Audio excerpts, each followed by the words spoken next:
ಕ್ಷುಲ್ಲಕ ಕಾರಣಕ್ಕೆ ಅಮಾಯಕರನ್ನ supreme court ಮೆಟ್ಟಿಲುತ್ತಿಸಿದ ಕಾಕಿ. Supreme court ಆದೇಶಕ್ಕೂ ಜಗ್ಗದೆ ಕಿರುಕುಳ ನೀಡಿದ ಗಿರಾಕಿ. ಇದು ಮಳವಳ್ಳಿಯ ಲಂಚಕೋರ ಪೊಲೀಸ್ ಸಾಚಿಯ ಶೋಕಿ. ನಾವೇನೋ ನಾರ್ಮಲ್ ಕೇಸ್ ಏನೋ ಅನ್ಕೊಂಡು ಸುಮ್ಮನೆ ಇದ್ವಿ. ಡಿಸ್ಟ್ರಿಕ್ಟ್ ಬೇಲ್ಗೆ ಹಾಕೊಂಡ್ವಿ, ಅಲ್ಲಿ ರಿಜೆಕ್ಟ್ ಆಯಿತು. ಹೈಕೋರ್ಟ್ಗೆ ಹಾಕೊಂಡ್ವಿ, ಅಲ್ಲೂ ರಿಜೆಕ್ಟ್ ಆಯಿತು. ಸುಪ್ರೀಂ ಕೋರ್ಟ್ಗೆ ಹಾಕೊಂಡ್ವಿ, ಅಲ್ಲಿಂದ ಆದೇಶ ತಗೊಬಂದ್ವಿ. 6 ವಾರದವರೆಗೂ ಸುಪ್ರೀಂ ಕೋರ್ಟ್ 6 ವಾರದವರೆಗೂ ಟೈಮ್ ಕೊಡ್ತು. ಕಳ್ತನ ಮಾಡಲಿಲ್ಲ, ದರೋಡೆ ಮಾಡಲಿಲ್ಲ, ಅದ್ರ ನೆಮ್ಮದಿಯಾಗಿ ಗದ್ದೆ ಗೇಯ್ಕೊಂಡು ಭೂಮಿ ಗೇಯ್ಕೊಂಡು ಭೂಮಿಗೆ ಸಣ್ಣ ಮಾಡ್ಕೊಂಡು ನಾವು ಜೀವನ ಮಾಡ್ತಾ ಇದ್ವಾ. ನಮ್ಮನ್ನ ನೆಮ್ಮದಿಯಾಗಿ ಬಿಡ್ತಾಯಿಲ್ಲ ಇವರು, ಏನು ಅಂತ ಗೊತ್ತಾಗಿಲ್ಲ ನಮಗೆ. ಅಲ್ಲೊಬ್ಬ ಮಣಿಕಂಠ ಸ್ವಾಮಿ ಅಂತೇನೋ ಒಬ್ಬ ಅಯೋಗ್ಯ ಪೊಲೀಸ್ ಇದ್ದಾನೆ ಸ್ಟೇಷನಲ್ಲಿ. ಅವ್ರಿಗೆ ಭಾಳ ಹಿಂದಿಂದ ಕಿರಿಕ್ ಮಾಡಿದ್ದಾನೆ. ಅವ್ರು ಭಾಳ ಹಿಂದಿಂದ ಭಾಳ ತೊಂದರೆ ಕೊಟ್ಟಿದ್ದಾನೆ. ಅದು ಡಾಕ್ಯುಮೆಂಟ್ಸ್ ಇದೆ ನನ್ನ ಹತ್ರ. ನಾನು ಇನ್ಸ್ಪೆಕ್ಟರ್ ಹತ್ರ ಮಾತಾಡೋಕ್ಕೆ ಹೋಗ್ತೇನೆ ಪೊಲೀಸ್ ಸ್ಟೇಷನಲ್ಲಿ. ಇದೇನು ಸರ್ ಹಿಂಗೆಲ್ಲ ಮಾಡಿದ್ರಿ, ಇದೆಲ್ಲ ಅವಕಾಶ ಇಲ್ವಲ್ಲ, ಹೆಂಗೆ ಹೋದ್ರಿ ಅಂತ ಕೇಳಿದ್ರೆ ಇನ್ಸ್ಪೆಕ್ಟ್ರು ನೀನೇ ನಾನು ಕೇಳೋದು, ಇಲ್ಲೇನು ಬಂದು ಹರ್ಕೊಳ್ಳೋದು ಅನ್ನೋ ಪದ ಉಪಯೋಗಿಸ್ತಾನೆ. ಯಾರು ಸರ್? ಇನ್ಸ್ಪೆಕ್ಟ್ರು, ಗ್ರಾಮಾಂತರ ಠಾಣೆ ಇನ್ಸ್ಪೆಕ್ಟ್ರು. ಅವತ್ತು ಸಂಜೆ ಸದ್ಯಕ್ಕೆ ಇದ್ರ ಮೇಲೆ FIR ಮಾಡ್ತೀವಿ, ಪೊಲೀಸ್ ಅವ್ರ ಮೇಲೆ FIR ಮಾಡೋರ್ಗೂ ಬಿಡಂಗಿಲ್ಲ. ನಾವು ನಾಳೆದಲ್ಲಿ SP ಗೆ ಒಂದು ಅರ್ಜಿ ಬರೀತೀವಿ, ಮೊದಲು ಇವ್ರ ಮೇಲೆ ಒಂದು FIR ಮಾಡಿ ಅಂತೇಳಿ. FIR ಮಾಡಿಲ್ಲ ಅಂತಂದ್ರೆ ಹೈಕೋರ್ಟ್ಗೆ ಹೋಗಿ ಡೈರೆಕ್ಷನ್ಗೆ ನಾವು ರಿಟ್ ಪಿಟಿಷನ್ ಫೈಲ್ ಮಾಡ್ತೀವಿ, ಹೈಕೋರ್ಟ್ಗೆ ಅಪ್ರೋಚ್ ಮಾಡ್ತೀವಿ. ಈ ಇನ್ಸ್ಪೆಕ್ಟ್ರು, ಪೊಲೀಸ್ ಸಿಬ್ಬಂದಿಗಳು, ಯಾರ್ಯಾರ ಸ್ಟಾಫ್ ಇದ್ದಾರೆ ಅವ್ರುಗಳು, ಜೊತೆಗೆ ಡಾಕ್ಟ್ರು, ಸಂಚಲ್ ಬಾಯ್ ಯಾರೋ ಅವರು ಯೋಗೇಶ್ ಅವ್ರು ಅಂಡ್ ಯಾರು ಸೇರ್ಕೊಂಡಿದ್ದಾರಂತೆ ಸಂಚಲಿ. ಅದ್ರ ಮೇಲೂ ಕೂಡ ಇವ್ರ ಮೇಲೆ ಕ್ರಮ ತಗೊಳ್ಳಿ, ಇದ್ರ ಮೇಲೆ ವಿಚಾರಣೆ ಮಾಡಿ ಅಂತೇಳಿ ಹೈಕೋರ್ಟ್ ಚೀಫ್ ಜಸ್ಟಿಸ್ಗೂ ಕೂಡ ಒಂದು ಪತ್ರ ಬರೀತಾ ಇದ್ದಾನೆ. ನಮಸ್ಕಾರ ಸ್ನೇಹಿತರೆ, ಪರ್ವ ಟಿವಿಗೆ ಸ್ವಾಗತ. ನಾನು ಮಾದರಹಳ್ಳಿ ರಾಜು. ಸ್ನೇಹಿತರೆ, ರಾಜ್ಯದಲ್ಲಿ ದಿನೇ ಹಾಡ ಹಗಲೇ ದರೋಡೆ ಪ್ರಕರಣಗಳು ಹೆಚ್ಚಾಗ್ತಿವೆ. ಒಂದು ಕಾಲದಲ್ಲಿ ಅತ್ಯಂತ ದಕ್ಷ ಪೊಲೀಸ್ ಅಂತ ಕರೆಸಿಕೊಂಡಿದ್ದ ಕರ್ನಾಟಕ ಪೊಲೀಸ್ ಈಗ ಅದಕ್ಷ ಅನ್ನೋದಕ್ಕೆ ಮಹಾರಾಷ್ಟ್ರ ಪೊಲೀಸರು ರಾಜ್ಯದ ರಾಜಧಾನಿಗೆ ಬಂದು ಡ್ರಗ್ಸ್ ಜಾಲ ಭೇದಿಸಿರೋದೇ ಸಾಕ್ಷಿ. ಈ ವಿಚಾರವಾಗಿ ರಾಜ್ಯದ ಆಡಳಿತ ಪಕ್ಷ ಹಾಗೂ ವಿಪಕ್ಷ ಕೆಸರೆಚಾಟ ಮಾಡ್ತಿವೆ. ಮಹಾರಾಷ್ಟ್ರ ಪೊಲೀಸರು ಬೆಂಗಳೂರಿಗೆ ಬಂದು ರೇಡ್ ಮಾಡಿದ್ರೆ ನಮ್ಮ ಪೊಲೀಸರು ಏನ್ ಮಾಡ್ತಿದ್ರು ಅನ್ನೋ ಪ್ರಶ್ನೆ ರಾಜಕಾರಣಿಗಳಿಗಿಂತ ಹೆಚ್ಚಾಗಿ ಸಾಮಾನ್ಯ ಜನರನ್ನ ಕಾಡ್ತಿದೆ. ಹಾಗಿದ್ರೆ ನಮ್ಮ ಪೊಲೀಸರು ಏನ್ ಮಾಡ್ತಿದ್ದಾರೆ ಅಂತ ತಿಳ್ಕೋಬೇಕಲ್ಲ. ಅದನ್ನ ತಿಳ್ಕೋಬೇಕು ಅಂದ್ರೆ ಈ ಸ್ಟೋರಿನ ಸ್ಕ್ರಿಪ್ಟ್ ಮಾಡದೆ ಕಡೆ ತನಕ ನೋಡಿ. ಇವರು ಮಳವಳ್ಳಿ ತಾಲೂಕಿನ ತಳಗವಾದಿ ಗ್ರಾಮದ ನಾಗರಾಜು. ಇವರ ವಿರುದ್ಧ 2025 ಆಗಸ್ಟ್ 21ರಂದು ಅದೇ ಗ್ರಾಮದ ರಾಧಾಮಣಿ ಅನ್ನೋರು ಕಂಪ್ಲೇಂಟ್ ಕೊಡ್ತಾರೆ. ಅದು ಮಳವಳ್ಳಿ ಗ್ರಾಮಾಂತರ ಪೊಲೀಸ್ ಠಾಣೆಗೆ. ಆ ಒಂದು ದೂರನ್ನ ನ್ಯಾಯಸಮ್ಮತವಾಗಿ ದಾಖಲಿಸಿದ ಪರಿಣಾಮ ಈ ಬಡಪಾಯಿಗಳು ಸುಪ್ರೀಂ ಕೋರ್ಟ್ ತನಕ ಹೋಗಬೇಕಾಯ್ತು. ಏನು ಪ್ರಕರಣ, ಸುಪ್ರೀಂ ಮೆಟ್ಲತ್ತುವ ಸನ್ನಿವೇಶ ಯಾಕೆ ಬಂತು ಅಂತ ನಾಗರಾಜು ಅವರೇ ಹೇಳ್ತಾರೆ, ಕೇಳಿ. ಸೊ ಹಿನ್ನೆಲೆ ಏನಿಲ್ಲ ಸರ್, ನಾನು ಏನೋ ಒಂದು ಜನಸೇವೆಗೆ ಅಂತ ಅಂದ್ಬಿಟ್ಟು ಒಂದು 2 ಟ್ಯಾಂಕರ್ ತಗೊಂಡಿದ್ದೆ. ನೀರು ವಾಟರ್ ಸಪ್ಲೈಗೆ ತಗೊಂಡಿದ್ದೆ, ಟ್ರಾಕ್ಟರ್ ವಾಟರ್ ಸಪ್ಲೈಲಿ. ನಾನು ಅವರು ಜೋರ ಹೊಡಿತಿದ್ರೆ ಅದ್ರಲ್ಲಿ ಆಫ್ ಚಾರ್ಜ್ ಹೊಡಿತಿದ್ದೆ ನಾನು. ಅಂದ್ರೆ ಕಡಿಮೆ ದುಡ್ಡು ಅವರು ಎಷ್ಟು ಹೊಡಿತಾರೆ ಅದಕ್ಕಿಂತ ಆಫ್ ಚಾರ್ಜ್ ಹೊಡಿತಿದ್ದೆ ನಾನು.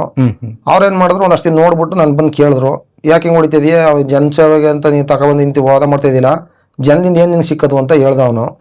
ನನಗೆ ಜನಸೇವೆ ಅಂದರೆ ನನಗೆ ಇಷ್ಟರಲ್ಲಿ ಗಿಡ್ತೈತೆ ನನಗೆ, ನೀ ಎಷ್ಟುಗಾರ ಹುಡುಗಪ್ಪ ನಿಂದು ಅದು, ನಂದು ಅಂತ ಹೇಳಿದೆ ನಾನು. ಏನು ಯಾರಿಂದ ತಗೊಂಡೆ, ನಾನು ಒಂದು ಬಂಡವಾಳ ತಗೊಂಡಿದ್ದೀನಿ ಅಂತ ಹೇಳಿದೆ ನಾನು. ಅದಕ್ಕೆ ಅವನ್ನ ಹಂಗೆ ಒಂದಷ್ಟು ದಿನ ಬಿಟ್ಕೊಟ್ಟು ದೇಶ ಸಾಗಿಸಿಗಿರಗ್ದ ಅವನು. ಅವ್ರ ಹೆಸರೇನು? ಯೋಗೇಶ್.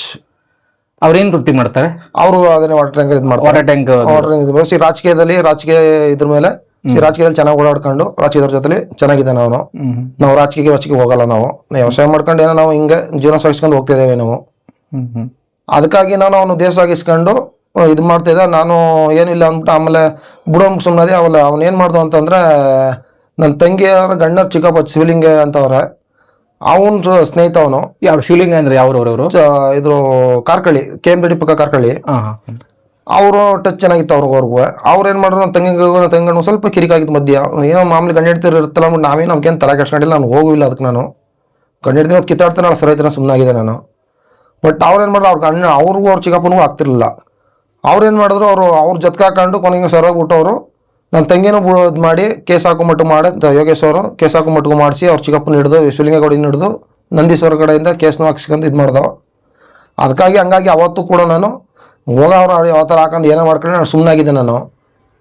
ಆದರೂ ಕೂಡ ನಾನು ತಡ್ಕೊಂಡು ಬರ್ತಾಯಿದ್ದಾಗ ಏನೋ ಒಂದು ಇದ್ದು 21ನೇ ತಾರೀಕಲ್ಲಿ 8ನೇ ತಿಂಗಳು 21ನೇ ತಾರೀಕಲ್ಲಿ ನನ್ನ ತಂಗಿ ಕೇಸ್ಗೆ ಹೋಗಿದ್ದ, ಅವ್ರ ಯಜಮಾನ ಕೇಸ್ಗೆ ಹೋಗಿದ್ದ. ಇದೇ ವರ್ಷನಾ? ಇದೇ ವರ್ಷ 8ನೇ ತಿಂಗಳು 21ನೇ ತಾರೀಕಲ್ಲಿ ನಾವೆಲ್ಲ ಒಂದು ಹೊರಗಡೆ ನಾವು ಒಂದು ದಿವಸ ಇತ್ತು ನಾವು ಹೋಗಿದ್ದೋ. ಹಾಗಾಗಿ ಇವಳು ಹೋಗಿದ್ದ ಅಲ್ಲೇನು ಮಾಡ್ದ ಪೃಷ್ಠೊಂದು ಇದಾಗಿದ್ದಾಗ ನನಗೆ ಇವ್ರು ಯಾರು ಪರಿಚಯ ಇಲ್ಲ ಅಂತ ಹೇಳಿಕೆ ಕೊಟ್ಟಿದ್ದ ಅವನು ಯೋಗೇಶು ಹೇಳಿಕೆ ಕಟ್ಟಿದ. ನಮ್ಮೂರವ್ರ ಮಧ್ಯೆ ಸೇರಿಸಿದವರು ಅಂತ ನನಗೆ ಇವರು ಕಾರ್ಕಳಿಯವರು ನನಗೆ ಪರಿಚಯ ಇಲ್ಲ, ಇವರು ನನ್ನ ಮೇಲೆ ದೇಶ ಸಾಗಿಸ್ಬೇಡ್ರಿ ಅಂತ ಹೇಳಿದೆ ನಾನು. ಆಯಿತು ಬಿಡಪ್ಪ ಅಂದ್ಬಿಟ್ಟು ನಾನು ಸುಮ್ಮನಾಗಿ ನ್ಯೂಟ್ಲಾಗಿದ್ದೆ. ನಾವು ಪರಿಚಯ ಇಲ್ಲೋದ್ರ ಹತ್ರ ಇಲ್ಲ ಅಂತ ಇಲ್ಲಿ ಹೇಳಿಕೆ ಕೊಟ್ಬಿಟ್ಟು ನನ್ನ ತಂಗಿ ಒಬ್ಬಳೇ ಕೋರ್ಟ್ಗೆ ಹೋಗಿದಾಗ ಅವಳು ಹಿಂಬಾಲಿಸ್ಕೊಂಡು ಹೋಗಿ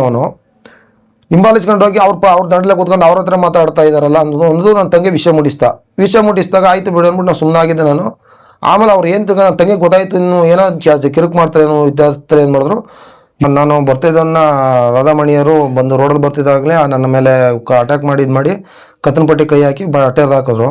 ಹನುಮಮ್ಮರೆಲ್ಲ ಬಿಡಿಸಿ ಇದು ಮಾಡಿಬಿಟ್ಟು ಸಮಾಧಾನ ಮಾಡಿ ಕರ್ಕೊಂಡು ಹೋದ್ರು, ಮನೆಗೆ ಹೋದ್ರು ಅವರು.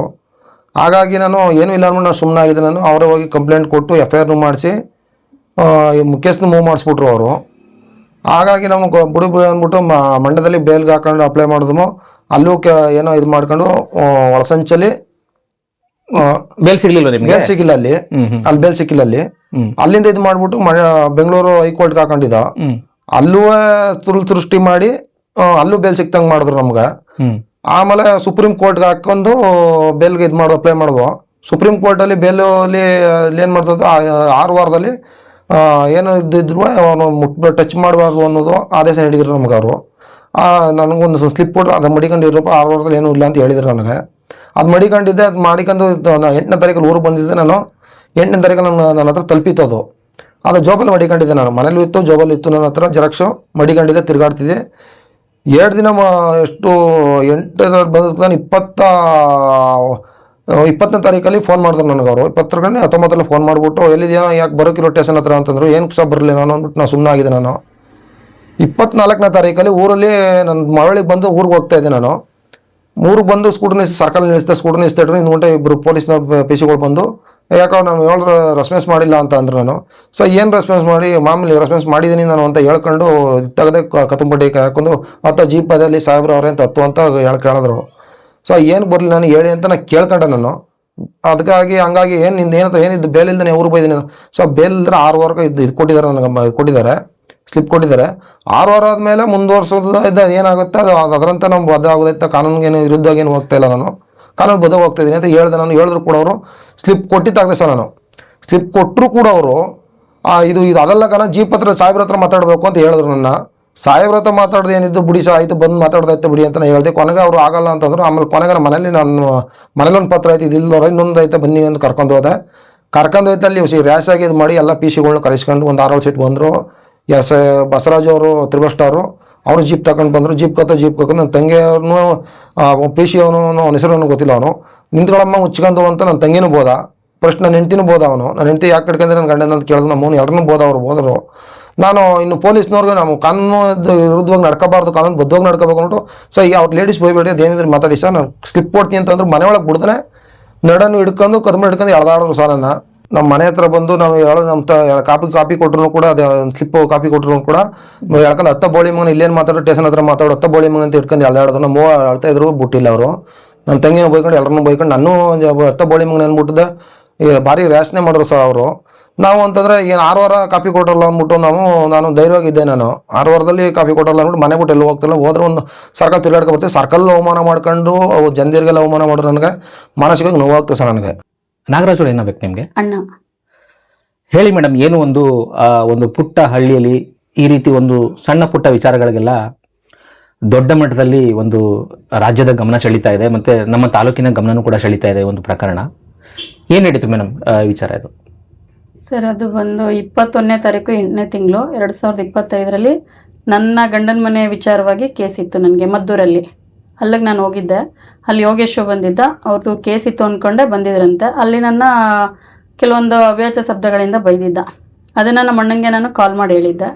ಕಾಲ್ ಮಾಡಿ ಹೇಳಿ ಕೇಳೋಣ ಅಂದ್ಕೊಂಡಿದ್ರಂತೆ. ಆ ಕಡೆ ಹೋಗ್ಬೇಕಾದ್ರೆ ಅವ್ರ ತಂಗಿ ಅವರೇ ಜಗಳ ತೆಗೆದು ಕತ್ತನಪಟ್ಟಿ ಹಿಡ್ಕೊಂಡು ಗಲಾಟೆ ಮಾಡಿದ್ರಂತೆ. ಅದಾದ ಮೇಲೆ ಕಂಪ್ಲೇಂಟ್ ಕೊಟ್ಟರು ನಮ್ಮ ಮೇಲೆ, ಅಣ್ಣನ ಮೇಲೆ ಕಂಪ್ಲೇಂಟ್ ಕೊಟ್ಟು ನಾವೇನೋ ನಾರ್ಮಲ್ ಕೇಸೇನೋ ಅಂದ್ಕೊಂಡು ಸುಮ್ಮನೆ ಇದ್ವಿ. ಡಿಸ್ಟಿಕ್ ಬೇಲ್ಗೆ ಹಾಕೊಂಡ್ವಿ, ಅಲ್ಲಿ ರಿಜೆಕ್ಟ್ ಆಯಿತು. ಹೈಕೋರ್ಟ್ಗೆ ಹಾಕೊಂಡ್ವಿ, ಅಲ್ಲೂ ರಿಜೆಕ್ಟ್ ಆಯಿತು. ಸುಪ್ರೀಂ ಕೋರ್ಟ್ಗೆ ಹಾಕೊಂಡ್ವಿ. ಅಲ್ಲಿಂದ ಆದೇಶ ತೊಗೊಬಂದ್ವಿ. 6 ವಾರದವರೆಗೂ ಸುಪ್ರೀಂ ಕೋರ್ಟ್ 6 ವಾರದವರೆಗೂ ಟೈಮ್ ಕೊಡ್ತು. ಅದನ್ನು ಅದ್ರ ಕಾಪಿ ತಗೊಬಂದು 8ನೇ ತಾರೀಕು ನಾನು ಹೋಗಿ ಸ್ಟೇಷನ್ಗೆ ತಗೊಂಡೋಗಿ ಕೊಟ್ಟಿದ್ದೆ. ರಿಶೀವ್ಡ್ ಕಾಪಿನೂ ತಗೊಬಂದಿದ್ದೆ. ಆದರೂ ಅಣ್ಣಂಗೆ ಅವಾಗವಾಗ ಕಾಲ್ ಮಾಡೋದು, ಬಾ ಇಲ್ಲಿ ಸ್ಟೇಷನ್ಗೆ ಅಂತ ಹೇಳೋದು, ಈ ಥರ ಮಾಡ್ತಿದ್ರಂತೆ. ಅಣ್ಣ ಹೋಗಿರಲಿಲ್ಲ. ಏನೋ ಬೇಡ ನಾನು ಕೊಟ್ಟಿದ್ದೀನಿ ಅಂತ ಹೇಳ್ದೆ. ಅಣ್ಣ ಹೋಗಿರಲಿಲ್ಲ. ಆ ಸುಪ್ರೀಂ ಕೋರ್ಟ್ಗೆ ಸಂಬಂಧಪಟ್ಟ ಕಾಪಿನ ನೀವು ಪೊಲೀಸ್ ಸ್ಟೇಷನ್ ತಲುಪಿಸಿದ್ರಾ? ಹಾಂ, ಓಕೆ, ಹೇಳಿ. ತಲುಪಿಸಿದ್ದೆ. ಅದಾದಮೇಲೆ 24ನೇ ತಾರೀಕು ಮನೆ ಹತ್ರನೇ ಬಂದು ಅಣ್ಣ ಎಲ್ಲೋ ಮಳವಳ್ಳಿಗೆ ಹೋಗಿ ಬರಬೇಕಾದ್ರೆ ಅವ್ರನ್ನ ಫಾಲೋ ಮಾಡ್ಕೊಬಂದ್ರಂತೆ. ಸರ್ಕಲಲ್ಲಿ ಏನಿದೆ ಅಲ್ಲಿ ನಿಂತ್ಕೊಂಡು ಕರೆದ್ರು, ನೋಡ್ದೇನೆ ಬಂದೆ ಅಂತ ಹೇಳ್ಕೊಂಡು ಹತ್ತೋ ಬೋಳಿ ಮಗನೆ ಜೀಪು ಅಂತೇನೋ ಈ ಪದ ಬಳಸಿ ಬೈಕೊಂಡು ನೋಡ್ದಂತೆ. ಅದಕ್ಕೆ ಅಣ್ಣ ಅವ್ರ ಹತ್ರ ಏನಿತ್ತೋ ಒಂದು ಕಾಪಿ ಅವನು ಕೊಟ್ಟಿದ್ದೆ, ಎನಿ ಟೈಮ್ ಇದು ನಿನ್ನ ಹತ್ರ ಇರಲಿ ಅಂದ್ಬಿಟ್ಟು. ಅದನ್ನು ಅವ್ರು ಕೊಟ್ರಂತೆ. ಇದೆಲ್ಲ ಹತ್ತು ಅಂದ್ಬಿಟ್ಟು ಗ್ಲಾಟಿ ಮಾಡ್ಕೊಂಡು ಅಲ್ಲಿಂದ ಮನೆವರೆಗೂ ಬಂದವ್ರೆ. ಮನೇಲಿ ಐತೆ ತೋರಿಸ್ತೀನಿ ಬನ್ನಿ ಅಂದ್ಬಿಟ್ಟು. ಆವಾಗ ತಕ್ಷಣಕ್ಕೆ ಅಲ್ಲಿ ಬಂದಾದ್ಮೇಲೆ ಕೇಳಿದೆ, ಸರ್ ಇದೇ ನಾನು ಸ್ಟೇಷನ್ಗೂ ತಲುಪಿಸಿದ್ದೀನಿ, ತೋರಿಸ್ತೀನಿ ಇರಿ ಅಂತಂದ್ರು. ಅವ್ರು ಯಾವುದೇ ರೀತಿ ನಡ್ಕೊಂಡಿಲ್ಲ, ಏನು ಮಾಡಿಲ್ಲ. ಬರೀ ನನ್ನ ತೋರ್ಸಕ್ಕೆ ತೋರ್ಸಕ್ಕೆ ತಗೋಬತ್ತೀನಿ, ಒಳಗಡೆ ಹೋಗಿ ತಗೋಬತ್ತೀನಿ ಅಂದ್ರು. ಅಣ್ಣನ್ನ ಎತ್ತಿ ಜೀಪು ಕೂರ್ಸೋದ್ರಲ್ಲೇ ಅವರು ತುಂಬಾ ಎಳ್ದಾಡ್ಕೊಂಡು ಕತ್ತನ್ ಪಟ್ಟಿ ಹಿಡ್ಕೊಂಡು ಹಿಂಗೆಲ್ಲ ಮಾಡಿ ಕೇಳಕ್ ಹೋದಕ್ಕೆ ಮುಚ್ಕೊಂಡು ನಿಂತ್ಕೋ ಅಂತ ಹೇಳಿದ್ರು. ಅವ್ರು ಬಂದು ಮಣಿ ಅಂದ್ಬಿಟ್ಟು, ಸಂಪೂರ್ಣ ಹೆಸರು ನನಗೆ ಗೊತ್ತಿಲ್ಲ. ಅದಾದ ನಂತರ ನಾನು 3 ಸ್ಟಾರ್ ಸರ್ ಬಂದ್ರು, ಆ ಕಾಪಿನ ನಾನು ಕೊಟ್ಟಾದ್ಮೇಲೆ ಹೇಳಕ್ಕಿಲ್ವಾ ಆಫೀಸರ್ ಅವರು ಅಂದ್ರು. ನಾನು ಸ್ಟೇಷನಲ್ಲಿ ಈ ತಿಂಗಳು 8ನೇ ತಾರೀಕಲ್ಲಿ ನಾನು ತಗೊಂಡೋಗಿ ನಿರಂಜನ್ ಸರ್ ಕೈಲಿ ಅದು ಕಾಪಿ ಕೊಟ್ಟು ರಿಶೀವ್ಡ್ ಕಾಪಿನೂ ತಗೊಬಂದಿದ್ದೆ. ಅವರು 3 ಸ್ಟಾರ್ ಸರ್ ಹೇಳ್ತಾರೆ, ಅವರು ಆಫೀಸರ್ ಕೈಲಿ ಕೊಡಬೇಕಿತ್ತು, ನೀವು ಆಫೀಸರ ಅಂತಂದ್ರು. ನಾನು ಕೊಟ್ಟಿದ್ದು ಅದೇ ಆಫೀಸಲ್ಲೇ ಅಲ್ವಾ, ಅಲ್ಲಿ ಕೆಲಸ ಮಾಡೋವಂಥವ್ರಿಗೆ ನಾನು ಕೊಟ್ಟಿದ್ದು. ಅಂದ್ರೆ ಗ್ರಾಮಾಂತರ ಪೊಲೀಸ್ ಠಾಣೆ ಕಚೇರಿಗೆ ತಲುಪಿಸಿದಿರಾ ನೀವು? ತಲುಪಿಸಿದೆ. ಓಕೆ. ತಲುಪಿಸಾದ್ಮೇಲೆ ಬಂದು ಅಷ್ಟಲ್ಲೆಲ್ಲ ಎಳ್ದಾಡಿ ಈ ಥರ ಎಲ್ಲ ಅವಮಾನ ಮಾಡಿದ್ರು. ನಮ್ಮ ಗಮನಕ್ಕೆ ಇದು ಬಂದಿಲ್ಲ ಅನ್ಕೊಂಡು ಹೋದ್ರು. ಸರ್, ನಾನೊಬ್ಬ ರೈತ ಅಂದರೆ ಜೀವನ ಮಾಡ್ಕೊಂಡು ಒಳ್ಳೆ ಗುಣವಾಗಿ ಒಳ್ಳೆ ಮನೆತನವಾಗಿ ಇದ್ದೆ. ನಾನು ಈ ಪೊಲೀಸ್ನವ್ರು ಬಂದು ಆಗಾಗ್ಗೆ ಬಂದು ನಮ್ಮ ಟಾರ್ಚರ್ ಮಾಡ್ತಾವ್ರೆ. ಏನು ವಿಶೇಷ ಅಂತಂದರೆ, ನನ್ನ ಮಗನ ಮೇಲೆ ಒಂದು ಕೇಸ್ ಕೊಟ್ಟಿದ್ರು ನಮ್ಮ ಗ್ರಾಮದಲ್ಲೇ. ಅವ್ರ ಬಗ್ಗೆ ನಾವು ಬೆಂಗಳೂರು ಹೈಕೋರ್ಟ್ಗೆ ಹೋಗಿದ್ವ, ಅಲ್ಲೂ ಇದಾಗಿ ಸುಪ್ರೀಂ ಕೋರ್ಟ್ಗೆ ಹೋಗಿ ಆದೇಶ ತೆಗೆದ್ರು. ನಮ್ಮ ಮನೆಗೆ ಬಂದು ನಮ್ಮ ತುಂಬ ಗಲಾಟೆ ಮಾಡ್ತಾರೆ. ನಮಗೆ ಭಾರಿ ನೆಮ್ಮದಿನೇ ಇಲ್ಲ. ಈ ಥರ ಹಿಂಸೆ ಕೊಡ್ತಾರೆ ಪೊಲೀಸು. ನಾವು ಕಳ್ತನ ಮಾಡಲಿಲ್ಲ, ದರೋಡೆ ಮಾಡಲಿಲ್ಲ, ಅದ್ರ ನೆಮ್ಮದಿಯಾಗಿ ಗದ್ದೆ ಗೇಯ್ಕೊಂಡು ಭೂಮಿ ಗೇಯ್ಕೊಂಡು ಭೂಮಿಗೆ ಸಣ್ಣ ಮಾಡ್ಕೊಂಡು ನಾವು ಜೀವನ ಮಾಡ್ತಾಯಿದ್ವ. ನಮ್ಮನ್ನ ನೆಮ್ಮದಿಯಾಗಿ ಬಿಡ್ತಾಯಿಲ್ಲ ಇವರು. ಏನು ಅಂತ ಗೊತ್ತಾಯ್ತಿಲ್ಲ ನಮಗೆ. ಇದಕ್ಕೆ ಯಾರು ರೆಕಮೆಂಡೇಶನ್ ಏನು ಅಂತ ಗೊತ್ತಾಯ್ತಿಲ್ಲ ನಮಗೆ. ಒಂದು ಸಾಮಾನ್ಯ ಕುಟುಂಬದ ನಾಗರಾಜು ಸುಪ್ರೀಂ ಕೋರ್ಟ್ಗೆ ಹೋಗುವಷ್ಟು ಬುದ್ಧಿವಂತರ? ಅವ್ರಿಗೆ ಎಷ್ಟೊಂದು ಲಿಂಕ್ ಇತ್ತಾ? ಖಂಡಿತ ಇಲ್ಲ. ಹಾಗಿದ್ರೆ ಅವರು ಹೇಗೆ ಸುಪ್ರೀಂ ಕೋರ್ಟ್ಗೆ ಹೋದ್ರು, ಅದಕ್ಕೆ ಕಾರಣ ಯಾರು ಅನ್ನೋದನ್ನ ಇಲ್ಲಿ ಹೇಳ್ತಿದ್ದು ಕೇಳಿ. ಅವರು ಸಾಮಾಜಿಕ ಹೋರಾಟಗಾರ ರವಿಕುಮಾರ್. ಅವ್ರ ಬಗ್ಗೆ ನಿಮಗೆ ಗೊತ್ತಿರಬೇಕು. ನಾವೇ ಅವರ ಹೋರಾಟದ ಕೆಲವು ಸ್ಟೋರಿಗಳನ್ನ ಮಾಡಿದ್ವಿ. ಸುಪ್ರೀಂ ಮೆಟ್ಟಿಲ್ ತನಕ ಕರೆದೊಯ್ದ ರವಿಕುಮಾರ್ ಅವರ ಮಾತನ್ನು ಕೇಳಿಬಿಡಿ. ನಮಸ್ಕಾರ ರವಿ ಸರ್. ನಮಸ್ತೆ ಸರ್. ಸರ್, ಏನು ಒಂದು ಮಳವಳ್ಳಿ ತಾಲೂಕಿನ ಒಂದು ತಳಗವಾದಿ ಗ್ರಾಮದಲ್ಲಿ ನಡೆದಿರುವಂಥ ಒಂದು ಸಣ್ಣ ಪ್ರಕರಣ. ಈ ರೀತಿ ಪ್ರಕರಣಗಳು ಮಂಡ್ಯ ಜಿಲ್ಲೆಯಾದ್ಯಂತ ಅಲ್ಲಲ್ಲಿ ಘಟಿಸ್ತಾ ಇರ್ತದೆ. ಸಾಕಷ್ಟು ಪ್ರಕರಣಗಳು ದಾಖಲಾಗ್ತಾ ಇರ್ತದೆ. ಆದರೆ ದೇಶದ ಸುಪ್ರೀಂ ಕೋರ್ಟ್ನ ಕದ ತಟ್ಟುವಂಥ ಒಂದು ಅಂಥದ್ದೇನು ಸರ್ ಈ ಒಂದು ಪ್ರಕರಣದಲ್ಲಿ ಟ್ವಿಸ್ಟು ಟರ್ನ್ಸು ಮತ್ತು ಈ ಥರ ಅಲ್ಲಿಗೆ ಹೋಗ್ಲಿಕ್ಕೆ ಏನು ಸರ್ ಕಾರಣ? ಸರ್, ಇಂಥ ಪ್ರಕರಣಗಳು ಇಡೀ ರಾಜ್ಯಾದ್ಯಂತ ನಡೀತಾ ಇರ್ತವೆ. ಬರೀ ತಳಗವಾದಿ ಅಂತಲ್ಲ, ಸಣ್ಣ ಪುಟ್ಟ ಗಲಾಟೆಗಳು ಸಹಜವಾಗಿ ನಡೀತಾ ಇರ್ತವೆ.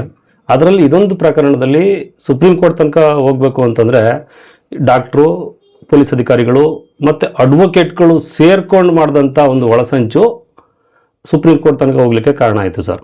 ಏನಪ್ಪ ಅಂತಂದರೆ, ಈ ತಳಗವಾದಿಯಲ್ಲಿ ಒಂದು FIR ದಾಖಲಾಗುತ್ತೆ. ಆ ತಳಗವಾದಿಯಲ್ಲಿ ಗಲಾಟೆ ಮಾಡಿದ್ರು ಅಂತೇಳಿ ಈ ನಾಗರಾಜು ಮತ್ತು ಚೆನ್ನಯ್ಯ ರಾಧಾಮಣಿ ಅನ್ನೋರ ಮನೆ ಹತ್ರ ಬಂದು ಗಲಾಟೆ ಮಾಡಿದ್ರು. ಸೊ ನನಗೆ ನಾಗರಾಜು ಸರಳ ತಗೊಂಡು ಹೊಡೆದ, ಚೆನ್ನಯ್ಯ ಬೈದ, ಹನುಮಮ್ಮ ಬಂದು ಬಿಡಿಸಿ ಸಮಾಧಾನ ಮಾಡಿದ್ರು ಅನ್ನೋದು ಒಂದು ಕಂಪ್ಲೇಂಟು ಸರ್. ಸೊ ಈ ಕಂಪ್ಲೇಂಟ್ ಮೇಲೆ ನಾಗರಾಜು ಮತ್ತು ಚೆನ್ನಯ್ಯ ಇಬ್ಬರು ಜೊತೆಯಲ್ಲಿ ಸೇರಿಕೊಂಡು ಡಿಸ್ಟ್ರಿಕ್ಟ್ ಕೋರ್ಟ್ಗೆ ಅಂದರೆ ಸೆಷನ್ ಕೋರ್ಟ್ಗೆ ಬೇಲ್ಗೆ ಅಪ್ಲಿಕೇಶನ್ ಹಾಕ್ತಾರೆ. ಸೊ ಅಲ್ಲಿ ಬೇಲ್ ಅಪ್ಲಿಕೇಶನಲ್ಲಿ ಇದು simple in nature case. Medical certificate simple in nature ಅಂತಿದೆ. ಮಳವಳ್ಳಿ ಸಾರ್ವಜನಿಕ ಆಸ್ಪತ್ರೆಯಲ್ಲಿ ಒಂದು ಮೆಡಿಕಲ್ ಸರ್ಟಿಫಿಕೇಟ್ ಮಾಡಿಸಿರ್ತಾರೆ. ಸಿಂಪಲ್ ಇನ್ ನೇಚರ್ ಇರ್ತಕ್ಕಂಥ ಒಂದು ಮೆಡಿಕಲ್ ಸರ್ಟಿಫಿಕೇಟ್ ಇದ್ರೂ ಕೂಡ ಇದರಲ್ಲಿ ಬೇಲ್ ರಿಜೆಕ್ಟ್ ಆಗುತ್ತೆ. ಸೊ ಇದು ಆ್ಯಕ್ಚುಲಿ ಬೇಲಬಲ್ ಕೇಸು. ಸುಪ್ರೀಂ ಕೋರ್ಟ್ಗೆ ಹೋಗಿ ಬೇಲ್ ತಗೊಳ್ಳುವಂಥ ಕೇಸ್ ಅಲ್ಲ. ಆದರೂ ಕೂಡ ಡಿಸ್ಟ್ರಿಕ್ಟ್ ಕೋರ್ಟಲ್ಲೇ ಬೇಲ್ ಆಗಬೇಕಾಗಿತ್ತು. ಇವ್ರ ಅಡ್ವೊಕೇಟ್ ಏನು ಸರಿ ಕೋರ್ಟ್ ಗಮನಕ್ಕೆ ಇವ್ರ ಪರವಾಗಿ ಏನು ಗಮನಕ್ಕೆ ತಂದಿಲ್ಲ ಅಂತ ಕಾಣುತ್ತೆ. ಬೇಲ್ ರಿಜೆಕ್ಟ್ ಆಯಿತು. ಸೊ ಬೇಲ್ ರಿಜೆಕ್ಟ್ ಆದಮೇಲೆ ನನ್ನನ್ನು ಕಾಂಟ್ಯಾಕ್ಟ್ ಮಾಡ್ತಾರೆ. ಇಲ್ಲಿ ಯಾಕೋ ಬೇಲ್ ರಿಜೆಕ್ಟ್ ಆಯಿತು, ಒಂದು ಸಣ್ಣ ಕೇಸು ಅಂತೇಳಿ ಬೇರೆಯವರು ನನಗೆ ಗೊತ್ತಿರೋರು ನನ್ನ ಕಳಿಸ್ಕೊಡ್ತಾರೆ. ಸೊ ನಾನು ಆಮೇಲೆ ಅದನ್ನು ಸ್ಟಡಿ ಮಾಡ್ತೀನಿ. ಅಷ್ಟೊತ್ತಿಗಾಗಲೇ ಯಾರೊಬ್ರು ಅವ್ರೊಬ್ರು ಹೇಳಿದ್ರು ಅಂತೇಳಿ ಹೈಕೋರ್ಟ್ಗೂ ಕೂಡ ಅವರು ಅಡ್ವೊಕೇಟ್ನ ಕಾಂಟ್ಯಾಕ್ಟ್ ಮಾಡಿರ್ತಾರೆ. ಹೈಕೋರ್ಟ್ ಅಡ್ವೊಕೇಟ್ ಯಾರಿಗೊಬ್ರಿಗೆ ವಕಾಲತ್ ಕೊಟ್ಟಿರ್ತಾರೆ, ಅವ್ರು ಫೈಲ್ ಮಾಡ್ತಾರೆ. ಸೊ ಹೈಕೋರ್ಟಲ್ಲಿ ಏನಾಗ್ಬೋದು ಅಂತ ಅದನ್ನು ನಾನು ಫಾಲೋ ಅಪ್ ಮಾಡ್ತೇನೆ. ಫಾಲೋ ಅಪ್ ಮಾಡುವಾಗ ಪಿಟಿಷನ್ ಕಾಪಿ ತೆಗೆದು ನೋಡ್ತಾನೆ. ಅಡ್ವೊಕೇಟ್ ಕೋರ್ಟ್ ಫೈಲ್ ಮಾಡಿರೋ ಪಿಟಿಷನ್ ತೆಗೆದು ನೋಡ್ತಾನೆ. ಇದರಲ್ಲಿ ಎಲ್ಲೂ ಕೂಡ ಇಲ್ಲಿ Nagaraju A1 A2 Chennaiah. So Nagaraju A1 ಪರವಾಗಿ ಅಷ್ಟು ಸ್ಪಷ್ಟವಾಗಿ ಬರೆದಿರಲಿಲ್ಲ ಪಿಟಿಷನಲ್ಲಿ. ಸೊ ಪಿಟಿಷನಲ್ಲಿ ಸ್ಪಷ್ಟವಾಗಿ ಬರೆದಿಲ್ಲ ಅನ್ನೋ ಕಾರಣಕ್ಕೆ ಏನಾಗಿರ್ಬೋದು ಅಂತೇಳಿ ನಾನು ಫಾಲೋ ಅಪ್ ಮಾಡ್ತೇನೆ. ಅಲ್ಲಿ ನೋಡಿದ್ರೆ so actually high court bail reject ಮಾಡುತ್ತೆ.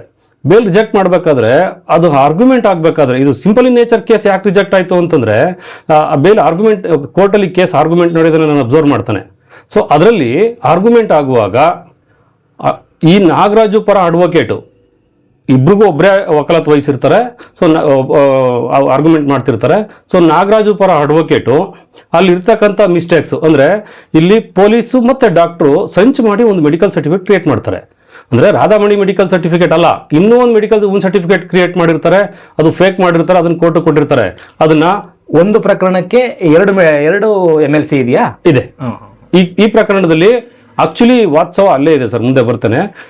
ಈ ಪ್ರಕರಣದಲ್ಲಿ ಆ ಗೌರ್ಮೆಂಟ್ ಅಡ್ವೊಕೇಟ್ ಕೊಡ್ತಕ್ಕಂಥ ಒಂದು ಫೇಕ್ ಮೆಡಿಕಲ್ ಸರ್ಟಿಫಿಕೇಟ್ನ ಇವರ ಪರ ನಾಗರಾಜು ಅಥವಾ ಚೆನ್ನಯ್ಯ ಪರ ಅಡ್ವೊಕೇಟು ಅದನ್ನು ಕೋರ್ಟ್ ಗಮನಕ್ಕೆ ತರಬೇಕಾಗಿತ್ತು. ಕೋರ್ಟ್ ಗಮನಕ್ಕೆ ತರೋದಿಲ್ಲ. ಇಲ್ಲಿ ಏನಪ್ಪ ಸರ್ಟಿಫಿಕೇಟ್ ಫೇಕ್ ಸರ್ಟಿಫಿಕೇಟ್ ಅಂತಂದರೆ, ಈ ಕಂಪ್ಲೇಂಟ್ ಇರೋದು ರಾಧಾಮಣಿ ಕಂಪ್ಲೇಂಟ್ ಕೊಡುವಾಗ ನಾಗರಾಜು ಮತ್ತೆ ಚೆನ್ನಯ್ಯ ನಮ್ಮ ಮನೆ ಹತ್ರ ಬಂದು ಗಲಾಟೆ ಮಾಡ್ತಾರೆ. ಅದರಲ್ಲಿ ನಾಗರಾಜು ಸರಳಲ್ಲಿ ಹೊಡಿತಾರೆ, ಅಂದರೆ ರಾಧಾಮಣಿ ತೊಡೆ ಮೇಲೆ ಸರಳಲ್ಲಿ ಹೊಡಿತಾರೆ. ಇವರು ಏನೋ ಹನುಮಮ್ಮ ಬಿಡಿಸಿದ್ರು ಅಂತ ಹೇಳ್ತಾರೆ. ಹನುಮಮ್ಮ ಬಿಡಿಸಿ ಸಮಾಧಾನ ಮಾಡಿದ್ರು ಅನ್ನೋದು ಕಂಪ್ಲೇಂಟ್ ಪದ. ಗಲಾಟೆಯಲ್ಲಿ ಹನುಮಮ್ಮ ಬಿಡಿಸಿ ಸಮಾಧಾನ ಮಾಡಿದ್ರು ಅಂತ. ಆದರೆ ಕಂಪ್ಲೇಂಟಲ್ಲಾಗಲಿ ಹನುಮಮ್ಮನಿಗೆ ಹೊಡೆದ್ರು ಅಂತ ಎಲ್ಲೂ ಕಂಪ್ಲೇಂಟಲ್ಲಿ ಪದ ಇಲ್ಲ. ಜೊತೆಗೆ ಹೈಕೋರ್ಟಲ್ಲೂ ಕೂಡ ಹೈಕೋರ್ಟಲ್ಲಿ ಕಂಪ್ಲೇಂಟ್ ಓದೇ ಆರ್ಗ್ಯುಮೆಂಟ್ ಮಾಡ್ತಾರೆ. ಸಹಜವಾಗಿ ಕಂಪ್ಲೇಂಟ್ ಓದುವಾಗಲೂ ಕೂಡ ಹನುಮಮ್ಮನ ಹೊಡೆದ ಬಗ್ಗೆ ಯಾವುದೇ ಕಂಪ್ಲೇಂಟ್ ಇಲ್ಲ, ಈ FIR ಅಲ್ಲೂ ಇಲ್ಲ, ಬೇರೆ ಯಾವುದೇ ಕಂಪ್ಲೇಂಟ್ ಹನುಮಮ್ಮನ ಹೊಡೆದ್ರು ಅಂತಿಲ್ಲ. ಆದರೂ ಕೂಡ ಯಾರು ಈ ಕಂಪ್ಲೇಂಟ್ ಬಿಡಿಸಿದ್ರೋ, ಯಾರು ಗಲಾಟೆಯನ್ನು ಬಿಡಿಸಿದ್ರು ಅಂತ ಕಂಪ್ಲೇಂಟಲ್ಲಿ ಇದೆಯೋ ಆ ಯಮ್ಮ ಅಂದರೆ ಹನುಮಮ್ಮನಿಗೂ ಕೂಡ ಇಲ್ಲಿ ಗಮನಿಸಬೇಕಾದ ವಿಚಾರ ಅಂತಂದರೆ, ಇವರು ಬೇಲ್ ರಿಜೆಕ್ಟ್ ಮಾಡಿಸ್ಬೇಕು ಅನ್ನೋ ಮೇಜರ್ ಇಶ್ಯೂ ಇಟ್ಕೊಂಡು ಹನುಮಮ್ಮನ ಬಲ ಎದೆಯ ಮೇಲೆ 5 ಸೆಂಟಿಮೀಟ್ರ್ ಇಂಟು 5 ಸೆಂಟಿಮೀಟ್ರು ಸರಳಲ್ಲಿ ಹೊಡೆದು ಗಾಯ ಆಗಿದೆ ಅಂತ ಒಂದು ಫೇಕ್ ಸರ್ಟಿಫಿಕೇಟು. ಅಂದರೆ ಹನುಮಮ್ಮನಿಗೆ ಹೊಡೆದ್ರು ಅಂತ ಎಲ್ಲೂ ಇಲ್ಲ. ಆದರೂ ಕೂಡ ಹನುಮಮ್ಮನಿಗೂ ಹೊಡೆದಿರೋದೊಂದು ಫೇಕ್ ಸರ್ಟಿಫಿಕೇಟ್ ಕ್ರಿಯೇಟ್ ಮಾಡ್ತಾರೆ. ಇದ್ರ ಉದ್ದೇಶ ಬೇಲ್ ರಿಜೆಕ್ಟ್ ಮಾಡಿಸ್ಬೇಕು ಅಂತೇಳಿ. ಆ್ಯಕ್ಚುಲಿ ಈ ವಿಷಯನ ಕೋರ್ಟ್ ಗಮನಕ್ಕೆ ತಂದಿದ್ರೆ, ಇವರು ಅಡ್ವೊಕೇಟು ನಾಗರಾಜು ಮತ್ತು ಚೆನ್ನಯ್ಯ ಪರ ಅಡ್ವೊಕೇಟು ಕೋರ್ಟ್ ಗಮನಕ್ಕೆ ತಂದಿದ್ರೆ ಹೈಕೋರ್ಟು ಇದನ್ನು ಗಮನಿಸಿ ಆ ಕ್ಷಣ ಬೇಲ್ ಕೊಡೋ ಸಾಧ್ಯತೆ ಇತ್ತು. ಆದರೆ ಬೇಲ್ನ ರಿಜೆಕ್ಟ್ ಮಾಡಿಸ್ಬೇಕು ಅನ್ನೋ ಒಂದೇ ಒಂದು ಕಾರಣಕ್ಕೆ ಫೇಕ್ ಸರ್ಟಿಫಿಕೇಟ್ನ ಕ್ರಿಯೇಟ್ ಮಾಡ್ತಾರೆ. ಸೊ ಇದರಲ್ಲಿ ಹನುಮಮ್ಮ ಈ ಗಲಾಟೆ ನಡೆದಿರೋದು ಆಗಸ್ಟ್ 21ಕ್ಕೆ ನಡೆದಿರೋದು ಅಂತೇಳಿ ಕಂಪ್ಲೇಂಟ್ ಇರೋದು ಆಗಸ್ಟ್ 21ಕ್ಕೆ ನಡೆದಿದೆಯಲ್ಲೋ ಗೊತ್ತಿಲ್ಲ. ಆದರೂ ಆಗಸ್ಟ್ 21ಕ್ಕೆ ಕಂಪ್ಲೇಂಟ್ ಇದೆ ಅಂತ FIR ಅಲ್ಲಿದೆ. ಅದೇ ದಿನ ರಾಧಾಮಣಿ ಹೋಗಿ ಆಸ್ಪತ್ರೆಯಲ್ಲಿ ಅಡ್ಮಿಟ್ ಆಗಿಬಿಡ್ತಾರೆ. ಅಡ್ಮಿಟ್ ಆಗಿಬಿಟ್ಟು ನನಗೆ ತೊಡೆಯ ಮೇಲೆ ಹೊಡಿತಾರೆ, ಸರಳಲ್ಲಿ ಹೊಡಿತಾರೆ ಅಂತ ಒಂದು ಮೆಡಿಕಲ್ ಸರ್ಟಿಫಿಕೇಟ್ ಸೃಷ್ಟಿ ಮಾಡ್ತಾರೆ. ಇದು ಯಾಕೆ ಸೃಷ್ಟಿ ಅಂತ ಹೇಳ್ತಾ ಇದ್ದೀನಿ ಅಂತಂದರೆ, ಆ ಡಾಕ್ಟ್ರು ಸ್ಪಷ್ಟವಾಗಿ ಬರೆದಿಲ್ಲ. ರಾಧಾಮಣಿ ಮೆಡಿಕಲ್ ಸರ್ಟಿಫಿಕೇಟಲ್ಲೂ ಕೂಡ ಸ್ಪಷ್ಟತೆ ಇಲ್ಲ. ಯಾವುದೇ ಮೆಡಿಕಲ್ ಸರ್ಟಿಫಿಕೇಟ್ ಅಂದರೆ ಸರ್ಟಿಫಿಕೇಟ್ ಮಾಡುವಾಗ ಗಾಯ ಯಾವ ಭಾಗದಲ್ಲಾಗಿದೆ, ರೈಟ್ ಸೈಡಾ, ಲೆಫ್ಟ್ ಸೈಡಾ, ಫ್ರಂಟಾ, ಬ್ಯಾಕಾ, ಅದು ಸ್ಪಷ್ಟವಾಗಿ ಬರೀಬೇಕು. ಜೊತೆಗೆ ಎಷ್ಟು ಸೆಂಟಿಮೀಟರ್ ಆಗಿದೆ ಗಾಯ ಅಂತ ಬರೀಬೇಕು. ಈ ಮೆಡಿಕಲ್ ಸರ್ಟಿಫಿಕೇಟಲ್ಲಿ ಅಂದರೆ ಈ ಸರ್ಟಿಫಿಕೇಟಲ್ಲಿ ರಾಧಾಮಣಿ ಹೆಸರಿರ್ತಕ್ಕಂಥ ಸರ್ಟಿಫಿಕೇಟಲ್ಲಿ ತೊಡೆ ಮೇಲೆ ಸರಳಲ್ಲಿ ಹೊಡೆದವ್ರೆ ಅಂತ ಬಿಟ್ಟರೆ ಬೇರೆ ಸ್ಪಷ್ಟವಾಗಿ ಬರೆಯೋದೇ ಇಲ್ಲ. ಕಾರಣ ಅವರೆಲ್ಲ ಒಳಭಾಗದಲ್ಲಿ ಒಂದು ಮಚ್ಚೆ ಐತಂತೆ, ಆ ಮಚ್ಚೆಯನ್ನು ಮರ್ಜ್ ಮಾಡೋ ಉದ್ದೇಶ ಇಟ್ಕೊಂಡು, ಈ ಕೇಸಲ್ಲಿ ಮರ್ಜ್ ಮಾಡೋ ಉದ್ದೇಶ ಇಟ್ಕೊಂಡು ಇದೊಂದು ಫೇಕ್ ಸರ್ಟಿಫಿಕೇಟ್ ಸೃಷ್ಟಿ ಮಾಡ್ತಾರೆ. ಅದ್ರ ಜೊತೆಗೆ ಬೇಲ್ ರಿಜೆಕ್ಟ್ ಮಾಡಲೇಬೇಕು ಅನ್ನೋ ಒಂದೇ ಒಂದು ಕಾರಣಕ್ಕೆ ಹೈಕೋರ್ಟ್ಗೆ ಹನುಮಮ್ಮನಿಗೂ ಹೊಡೆದಿರೋದೊಂದು ಫೇಕ್ ಮೆಡಿಕಲ್ ಸರ್ಟಿಫಿಕೇಟ್ನ ತಗೊಂಡೋಗಿ ಕೊಡ್ತಾರೆ. ಹನುಮಮ್ಮ 23ನೇ ತಾರೀಕು ಆಸ್ಪತ್ರೆಗೆ ಬಂದರು ಅಂತ ಹೇಳ್ತಾರೆ. ಡಾಕ್ಟ್ರು ಸರ್ಟಿಫಿಕೇಟ್ ಬರೆಯುವಾಗ 23ನೇ ತಾರೀಕು ಆಸ್ಪತ್ರೆಗೆ ಬಂದರು. ಆಸ್ಪತ್ರೆಗೆ ಬಂದಾಗ ಅವ್ರಿಗೆ ವಯಸ್ಸು 60 ಆಗಿದೆ ಅಂತ ಬರೀತಾರೆ. ಇದೇ ರಾಧಾಮಣಿ ಕರ್ಕೊಂಡು ಬಂದರು ಅಂತ ಹೇಳ್ತಾರೆ. ಇದೇ ರಾಧಾಮಣಿ 23ನೇ ತಾರೀಕುವರೆಗೂ ಆಸ್ಪತ್ರೆಯಲ್ಲಿ ನಾನು ಅಡ್ಮಿಟ್ ಆಗಿದ್ದೆ ಅಂತ ಅವತ್ತು ಡಿಸ್ಚಾರ್ಜ್ ಆಗಿದ್ದೀನಿ ಅಂತ ಹೇಳ್ತಾರೆ. ಬಟ್ ಅದೇ ದಿನ ಹನುಮಮ್ಮನ ಕರ್ಕೊಂಬಂದೆ ಅಂತ ಹೇಳ್ತಾರೆ. ಅದೇ ದಿನ ಹನುಮಮ್ಮನ ಕರ್ಕೊಂಬಂದೆ ಅಂತ ಹೇಳ್ತಾರೆ. 5 ಸೆಂಟಿಮೀಟರ್ ಇಂಟು 5 ಸೆಂಟಿಮೀಟರ್ ಬಲ ಎದೆಯ ಮೇಲೆ ಗಾಯ ಆಗಿದೆ, ಗಾಯ ಆಗೋ ರೀತಿಯಲ್ಲಿ ಹೊಡೆದಿದ್ದಾರೆ ಸರಳಲ್ಲಿ ಅಂತ ಹೇಳ್ತಾರೆ. ಸೊ 5 ಸೆಂಟಿಮೀಟರ್ ಅಂದರೆ 2 ಇಂಚು, 2 ಇಂಚು ಅಗಲ, 2 ಇಂಚು ದಪ್ಪ ಹನುಮಮ್ಮನಿಗೆ ಹೊಡಿತಾರೆ ಅಂತ ಹೇಳಿದ್ರೆ, ಹನುಮಮ್ಮನಿಗೆ ಸರಳಲ್ಲಿ ಹೊಡಿತಾರೆ ಅಂತ ಹೇಳಿದ್ರೆ ಅದು ಬಲವಾದ ಗಾಯ ಆಗಿರಬೇಕು. ಆದರೂ ಕೂಡ ಸಿಂಪಲ್ ಇನ್ ನೇಚರ್ ಅಂತ ಬರೀತಾರೆ. ಈ ಯಾವುದೇ ವಿಷಯನ ಹೈಕೋರ್ಟ್ ಗಮನಕ್ಕೆ ತರೋದಿಲ್ಲ. ಗೌರ್ಮೆಂಟ್ ಅಡ್ವೊಕೇಟು ಈ ಫೇಕ್ ಸರ್ಟಿಫಿಕೇಟ್ನ ಕೊಡ್ತಾರೆ ಕೋರ್ಟ್ಗೆ. ಈ ಕೋರ್ಟ್ಗೆ ಗಮನಕ್ಕೆ ತರುವಾಗ ಈ ಫೇಕ್ ಸರ್ಟಿಫಿಕೇಟ್ ಬಗ್ಗೆ ಇವರು ನಾಗರಾಜಪುರ ಅಡ್ವೊಕೇಟು ತರೋದೇ ಇಲ್ಲ. ಈ MLC ಮಾಡುವಂತ ಸಮಯದಲ್ಲಿ ಮಕ್ಕಳ ವೈದ್ಯರು ಏನೋ ಚಿಕಿತ್ಸೆ ನೀಡಿದ್ರು ಅಂತ ಕೇಳ್ಪಟ್ಟೆ ಸರ್. ಹೌದು ಸರ್, ಹನುಮಮ್ಮ ವೂನ್ ಸರ್ಟಿಫಿಕೇಟ್ ಏನು ಫೇಕ್ ಆಗಿದೆ. ಆ ಫೇಕ್ ವೂನ್ ಸರ್ಟಿಫಿಕೇಟ್ ಮಾಡೋ ಸಂದರ್ಭದಲ್ಲಿ ಮಕ್ಕಳು ಡಾಕ್ಟ್ರು ಮಾಡ್ತಾರೆ. ಸೊ ಮಕ್ಕಳು ಡಾಕ್ಟ್ರು ಆಸ್ಪತ್ರೆಯಲ್ಲಿ ಯಾರು ಡ್ಯೂಟಿ ಡಾಕ್ಟರ್ ಇರ್ತಾರೋ ಅವರು MLC ರಿಜಿಸ್ಟರ್ ಪುಸ್ತಕದಲ್ಲಿ ಬರೀತಾರೆ. MLC ರಿಜಿಸ್ಟರ್ ಪುಸ್ತಕದಲ್ಲಿ ಬರೆದು ಯಾರು ಅಟೆಂಡರ್ ಇರ್ತಾರೋ ಆ ಅಟೆಂಡರ್ ಮೆನ್ಷನ್ ಮಾಡ್ತಾರೆ ಯಾರು ಕರ್ಕೊಂಡು ಬಂದರು ಅಂತೇಳಿ, ಏನು ಗಾಯ ಆಗಿದೆ ಅಂತ ಬರೀತಾರೆ. ಸೊ ಅದರಲ್ಲಿ ಬರೆದಿದ್ದಾರೆ ಹನುಮಮ್ಮ ಅಟೆಂಡರು, ಹನುಮಮ್ಮ ಮಗಳು ಅಂದರೆ ರಾಧಾಮಣಿ ಅಟೆಂಡರು. ಈ ಕಂಪ್ಲೇಂಟಲ್ಲಿ ಇರ್ತಕ್ಕಂಥ ಕಂಪ್ಲೇಂಟೇ ಅಟೆಂಡರು. ಹನುಮಮ್ಮನ ಆಸ್ಪತ್ರೆಗೆ ಬಂದಾಗ ಹನುಮಮ್ಮನಿಗೆ ಬಲ ಎದೆಯ ಮೇಲೆ 2 ಇಂಚು ಅಗಲ 2 ಇಂಚು ಉದ್ದ ಗಾಯ ಆಗಿದೆ ಅಂತ ಬರೀತಾರೆ. ಆದರೂ ಕೂಡ ಸಿಂಪಲ್ ಇನ್ ನೇಚರ್ ಅಂತ ಬರೀತಾರೆ. ಸೊ 2 ಇಂಚು ಸರಳಲ್ಲಿ ಹೊಡೆದ್ರು ಅಂತ ಮೆಡಿಕಲ್ ಸರ್ಟಿಫಿಕೇಟಲ್ಲಿ ಇದೆ. 2 ಇಂಚು ಸರಳಲ್ಲಿ ಹೊಡೆದ್ರೆ, 2 ಇಂಚು ಸರಳಲ್ಲಿ ಎದೆ ಮೇಲೆ ಹೊಡೆದ್ರೆ ಆ ಅಮ್ಮನಿಗೆ ಗ್ರೀವಿಯಸ್ ಆಗಬೇಕಾಗಿತ್ತು. ಆದರೂ ಕೂಡ ಸಿಂಪಲ್ ಇನ್ ನೇಚರ್ ಅಂತ ಬರೀತಾರೆ. ಇದರಲ್ಲಿ ಹನುಮಮ್ಮ ಅನ್ಕಾನ್ಸಿಯನ್ಸ್ ಇಲ್ಲ. ಅವರು ಬರ್ತಾರೆ, ಟ್ರೀಟ್ಮೆಂಟ್ ತಗೊಳ್ತಾರೆ, ಹೋಗ್ತಾರೆ. ಯಾರಿಗೂ ರೆಫರ್ ಇಲ್ಲ, ಫಿಸಿಷಿಯನ್ಗೆ ರೆಫರ್ ಇಲ್ಲ, ಮೂಳೆ ಡಾಕ್ಟ್ರಿಗೆ ರೆಫರ್ ಮಾಡಲಿಲ್ಲ, ಮಕ್ಕಳು ಡಾಕ್ಟ್ರೇ ಟ್ರೀಟ್ಮೆಂಟ್ ಕೊಟ್ಟು ವಾಪಸ್ ಕಳಿಸ್ತಾರೆ. ಅಂದರೆ ಆ ಅಮ್ಮ ಕಾನ್ಸಿಯನ್ಸ್ ಇದೆ. ಕಾನ್ಸಿಯನ್ಸ್ ಇದ್ದ ಮೇಲೆ, ಕಾನ್ಸಿಯನ್ಸ್ ಇಲ್ಲ ಅಂದರೆ ಮಾತ್ರ MLC ರಿಜಿಸ್ಟರ್ ಪುಸ್ತಕದಲ್ಲಿ ಸಿಗ್ನೇಚರ್ ಮಾಡೋಕ್ಕೆ ಬರಲ್ವಂತೆ, ಅಗತ್ಯ ಇರಲ್ವಂತೆ. ಸೊ ಕಾನ್ಸಿಯನ್ಸ್ ಇದ್ದರೆ ಆ ಅಮ್ಮನೇ ಸಿಗ್ನೇಚರ್ ತಗೊಳ್ಳೇಬೇಕು. ಹನುಮಮ್ಮನ ಸಿಗ್ನೇಚರ್ನ MLC ರಿಜಿಸ್ಟರ್ ಪುಸ್ತಕದಲ್ಲಿ ತಗೊಳ್ಬೇಕಾಗಿತ್ತು. ಬಟ್ ಇವರು ಹೈಕೋರ್ಟ್ ಕೊಟ್ಟಿರ್ತಕ್ಕಂಥ MLC ರಿಜಿಸ್ಟರ್ ಪುಸ್ತಕದಲ್ಲಿ ಆ ಕಾಪಿಯಲ್ಲಿ ಹನುಮಮ್ಮ ಸಿಗ್ನೇಚರ್ ಇಲ್ಲ. ಬೇಡ, ಅಟೆಂಡರ್ ಸಿಗ್ನೇಚರ್ ಇದೆಯಾ, ಅದು ಇಲ್ಲ. ಅಂದರೆ ಬೇರೆ ಯಾರನ್ನೋ ತೋರಿಸಿ ಹನುಮಮ್ಮನ ಹೆಸರಲ್ಲಿ ಒಂದು ಫೇಕ್ ಸರ್ಟಿಫಿಕೇಟ್ ಸೃಷ್ಟಿ ಮಾಡಿರ್ತಾರೆ. ಇಲ್ಲ ಅಂದರೆ ಹನುಮಮ್ಮನೂ ಇಲ್ಲ, ಯಾರೂ ಇಲ್ಲ. ಬೇಲ್ ರಿಜೆಕ್ಟ್ ಮಾಡಬೇಕು ಅನ್ನೋ ಒಂದೇ ಒಂದು ಕಾರಣಕ್ಕೆ ಪೊಲೀಸ್ನವ್ರ ಜೊತೆ ಸಂಚು ಮಾಡಿ ಒಂದು MLC ರೆಕಾರ್ಡ್ ಸೃಷ್ಟಿ ಮಾಡಿ ಅದನ್ನು ತಗೊಂಡು ಹೈಕೋರ್ಟ್ ಕೊಡ್ತಾರೆ. ಅಲ್ಲಿಗೆ ಸರ್ ಈ ಇಬ್ರು ಮಹಿಳೆಯರು ಸರ್ಕಾರಿ ಆಸ್ಪತ್ರೆಗೆ ಹೋಗಿರೋ ಸಾಧ್ಯತೆಗಳೇ ಇಲ್ವಾ ಸರ್? ಇಲ್ಲ, ರಾಧಾಮಣಿ ಅಡ್ಮಿಂಟೇ ಆಗಿದ್ದಾರೆ ಅಂತ ರೆಕಾರ್ಡ್ ಇದೆ. ಸೊ 21ನೇ ತಾರೀಕು ಗಲಾಟೆ ಆಯಿತು, ಅವತ್ತೇ ಬಂದು ಅಡ್ಮಿಟ್ ಮಾಡ್ಕೊಂಡಿದ್ದೀನಿ ಅಂತ ಹೇಳ್ತಾರೆ. ಅದು ಇರ್ಬಹುದೇನೋ. ಬಟ್ ಹನುಮಮ್ಮ ಗಲಾಟೆ ಬಿಡಿಸಿದಂಥ ಹನುಮಮ್ಮ, ಗಲಾಟೆ ಬಿಡಿಸಿ ಸಮಾಧಾನ ಮಾಡಿದ್ರು ಅಂತ ಕಂಪ್ಲೇಂಟಲ್ಲಿ ಇರ್ತಕ್ಕಂಥ ಹನುಮಮ್ಮ ಆಸ್ಪತ್ರೆಗೆ ಹೋಗಿರೋ ಸಾಧ್ಯತೆಗಳು ಕಡಿಮೆ. 23ನೇ ತಾರೀಕು ಬಂದರು ಅಂತ ಹೇಳ್ತಾರೆ. 23ನೇ ತಾರೀಕು ಅವ್ರಿಗೆ ಎದೆ ಮೇಲೆ ಸರಳ ಹೊಡೆದವ್ರೆ ಅಂತಂದ್ರೆ ಅಲ್ಲಿ ತನಕ ಏನು ಮಾಡ್ತಿದ್ರು? 3 ದಿವಸ ಎಲ್ಲಿದ್ರು? 72 ಗಂಟೆ. 72 ಗಂಟೆ ಎಲ್ಲಿದ್ರು? ಅದು ಗ್ರೀವಿಯಸ್ ಮ್ಯಾಟ್ರು. ಸೊ ಹಂಗಾಗಿ ಇದು ಫೇಕ್ ಸರ್. ಆ ಎಮ್ಮನ್ಗೆ ಯಾವುದೇ ಗಲ ಇಲ್ಲ. ನಾನು ಕೇಳಿದೆ, ಆ ಎಮ್ಮನ್ಗೆ ಮೇಲೆ ಯಾವುದೇ ಅಟ್ಯಾಕ್ ಆಗಿಲ್ಲ, ಆ ಎಮ್ಮನ್ಗೆ ಏನೂ ಸಮಸ್ಯೆ ಇಲ್ಲ, ಆ ಎಮ್ಮನ ಮೇಲೆ ಯಾವುದೇ ಗಾಯ ಇಲ್ಲ, ಆ ಎಮ್ಮನ ಹತ್ರ ಯಾವುದೇ ಗಾಯ ಇಲ್ಲ ಅಂತ ಅಲ್ಲಿ ಊರಲ್ಲಿ ಮಾತಾಡಿದ್ರು. ಅದು ಕೇಳಿದೆ, ಇದು ಎನ್ಕ್ವೈರಿ ಆಗಬೇಕು ಸರ್, ಈಚೆಗೆ ಬರುತ್ತೆ. ಅವ್ರು ಏನು ಹೇಳ್ತಾರೆ, ಈ ಎಲ್ಲ ಇನ್ಸಿಡೆಂಟು A1 ಮಾಡಿರ್ತಕ್ಕಂಥ ಅಪರಾಧ, A2 ಏನೂ ಮಾಡಿಲ್ಲ ಅಂತಾರೆ. ಅಂದರೆ ಇವ್ರ ಉದ್ದೇಶ A2 ಬೇಲ್ ಕೊಡಿಸ್ಬೇಕು, A1ಗೆ ಬೇಲ್ ರಿಜೆಕ್ಟ್ ಮಾಡಿಸ್ಬೇಕು ಅನ್ನೋ ಉದ್ದೇಶ ಇತ್ತು ಅಂತ ಈ ಪ್ರಕರಣದಲ್ಲಿ ಕಂಡು ಬರುತ್ತೆ. ಸೊ ಈ ಒಂದು ಕಾರಣಕ್ಕೆ ರಿಜೆಕ್ಟ್ ಆಗುತ್ತೆ. ಸೊ ಹೈಕೋರ್ಟಲ್ಲಿ ರಿಜೆಕ್ಟ್ ಆಗಬೇಕಾದ್ರೆ ಇನ್ನೂ ಒಂದು ಕಾರಣ ಇದೆ. ಸೊ ತಹಸೀಲ್ದಾರ್ ಆಫೀಸಲ್ಲಿ ಅದಕ್ಕೂ ಮುಂಚೆ ಈ ಪ್ರಕರಣ ದಾಖಲಾಗೋದಕ್ಕಿಂತ ಮುಂಚೆನೆ ತಹಸೀಲ್ದಾರ್ ಕೋರ್ಟಲ್ಲಿ ಒಂದು ಕೇಸ್ ಫೈಲ್ ಮಾಡಿರ್ತಾರೆ ಇನ್ಸ್ಪೆಕ್ಟ್ರು. ಅಂದರೆ ಇದು ಇನ್ಸಿಡೆಂಟು ಇದೇ ಯಾವುದೋ ಒಂದು ಇನ್ಸಿಡೆಂಟ್ ಕ್ರಿಯೇಟ್ ಮಾಡಿ, ಆ ಕ್ರಿಯೇಟ್ ಆಧಾರದ ಮೇಲೆ ಇವರು ಈ ನಾಗರಾಜನ ಜೈಲ್ಗೆ ಹಾಕ್ಲೇಬೇಕು ಅನ್ನೋ ಉದ್ದೇಶ ಇಲ್ಲಿ ಕಂಡು ಬರ್ತಾ ಇದೆ. ನಾನು ಪೂರ್ತಿ ಸ್ಟಡಿ ಮಾಡಿದ ಪ್ರಕಾರ ಜೈಲ್ಗೆ ಹಾಕ್ಲೇಬೇಕು, ಎಲ್ಲಾದರೂ ಸರಿ ಬೇಲ್ ರಿಜೆಕ್ಟ್ ಆಗಬೇಕು, ಏನಾದರೂ ಸರಿ ಮಾಡಬೇಕು, ಒಂದೇ ಒಂದು ಕಾನ್ಸೆಪ್ಟಲ್ಲಿ. ಇದಕ್ಕೂ ಮುಂಚೆನೆ, ಈ ಪ್ರಕರಣ ದಾಖಲಾಗೋದಕ್ಕಿಂತನೂ ಮುಂಚೆ ತಹಸೀಲ್ದಾರರು ಕೋರ್ಟ್ ಮುಂದೆ 107 ಕೇಸ್ ಇತ್ತು. ಅವರು ಬೇಲ್ ಬಾಂಡ್ನ ವೈಲೇಷನ್ ಮಾಡಿದ್ದಾರೆ, ಇಡೀ ಊರಲ್ಲಿ ಗ್ರಾಮ ಶಾಂತಿ ಭಂಗ ಮಾಡಿದ್ದಾರೆ, ಇವ್ರು ಕಂಡ್ರೆ ಊರಲ್ಲೆಲ್ಲ ಹೆದರ್ಕೊಳ್ತಿದ್ದಾರೆ ಅಂತೇಳಿ ಒಂದು ಕೇಸ್ ಫೈಲ್ ಮಾಡ್ತಾರೆ. ಆ ಕೇಸ್ ಫೈಲ್ ಮಾಡಿ ಬೇಲ್ ಬಾಂಡ್ ವೈಲೇಷನ್ ಕೇಸ್ ಇದೆ ಅಂತ ಅದನ್ನು ಕೂಡ ಹೈಕೋರ್ಟ್ ಗಮನಕ್ಕೆ ತಗೊಂಡ್ಬರ್ತಾರೆ government advocate. So bail reject ಆಗಬೇಕಾದ್ರೆ 3 ಕಾರಣ.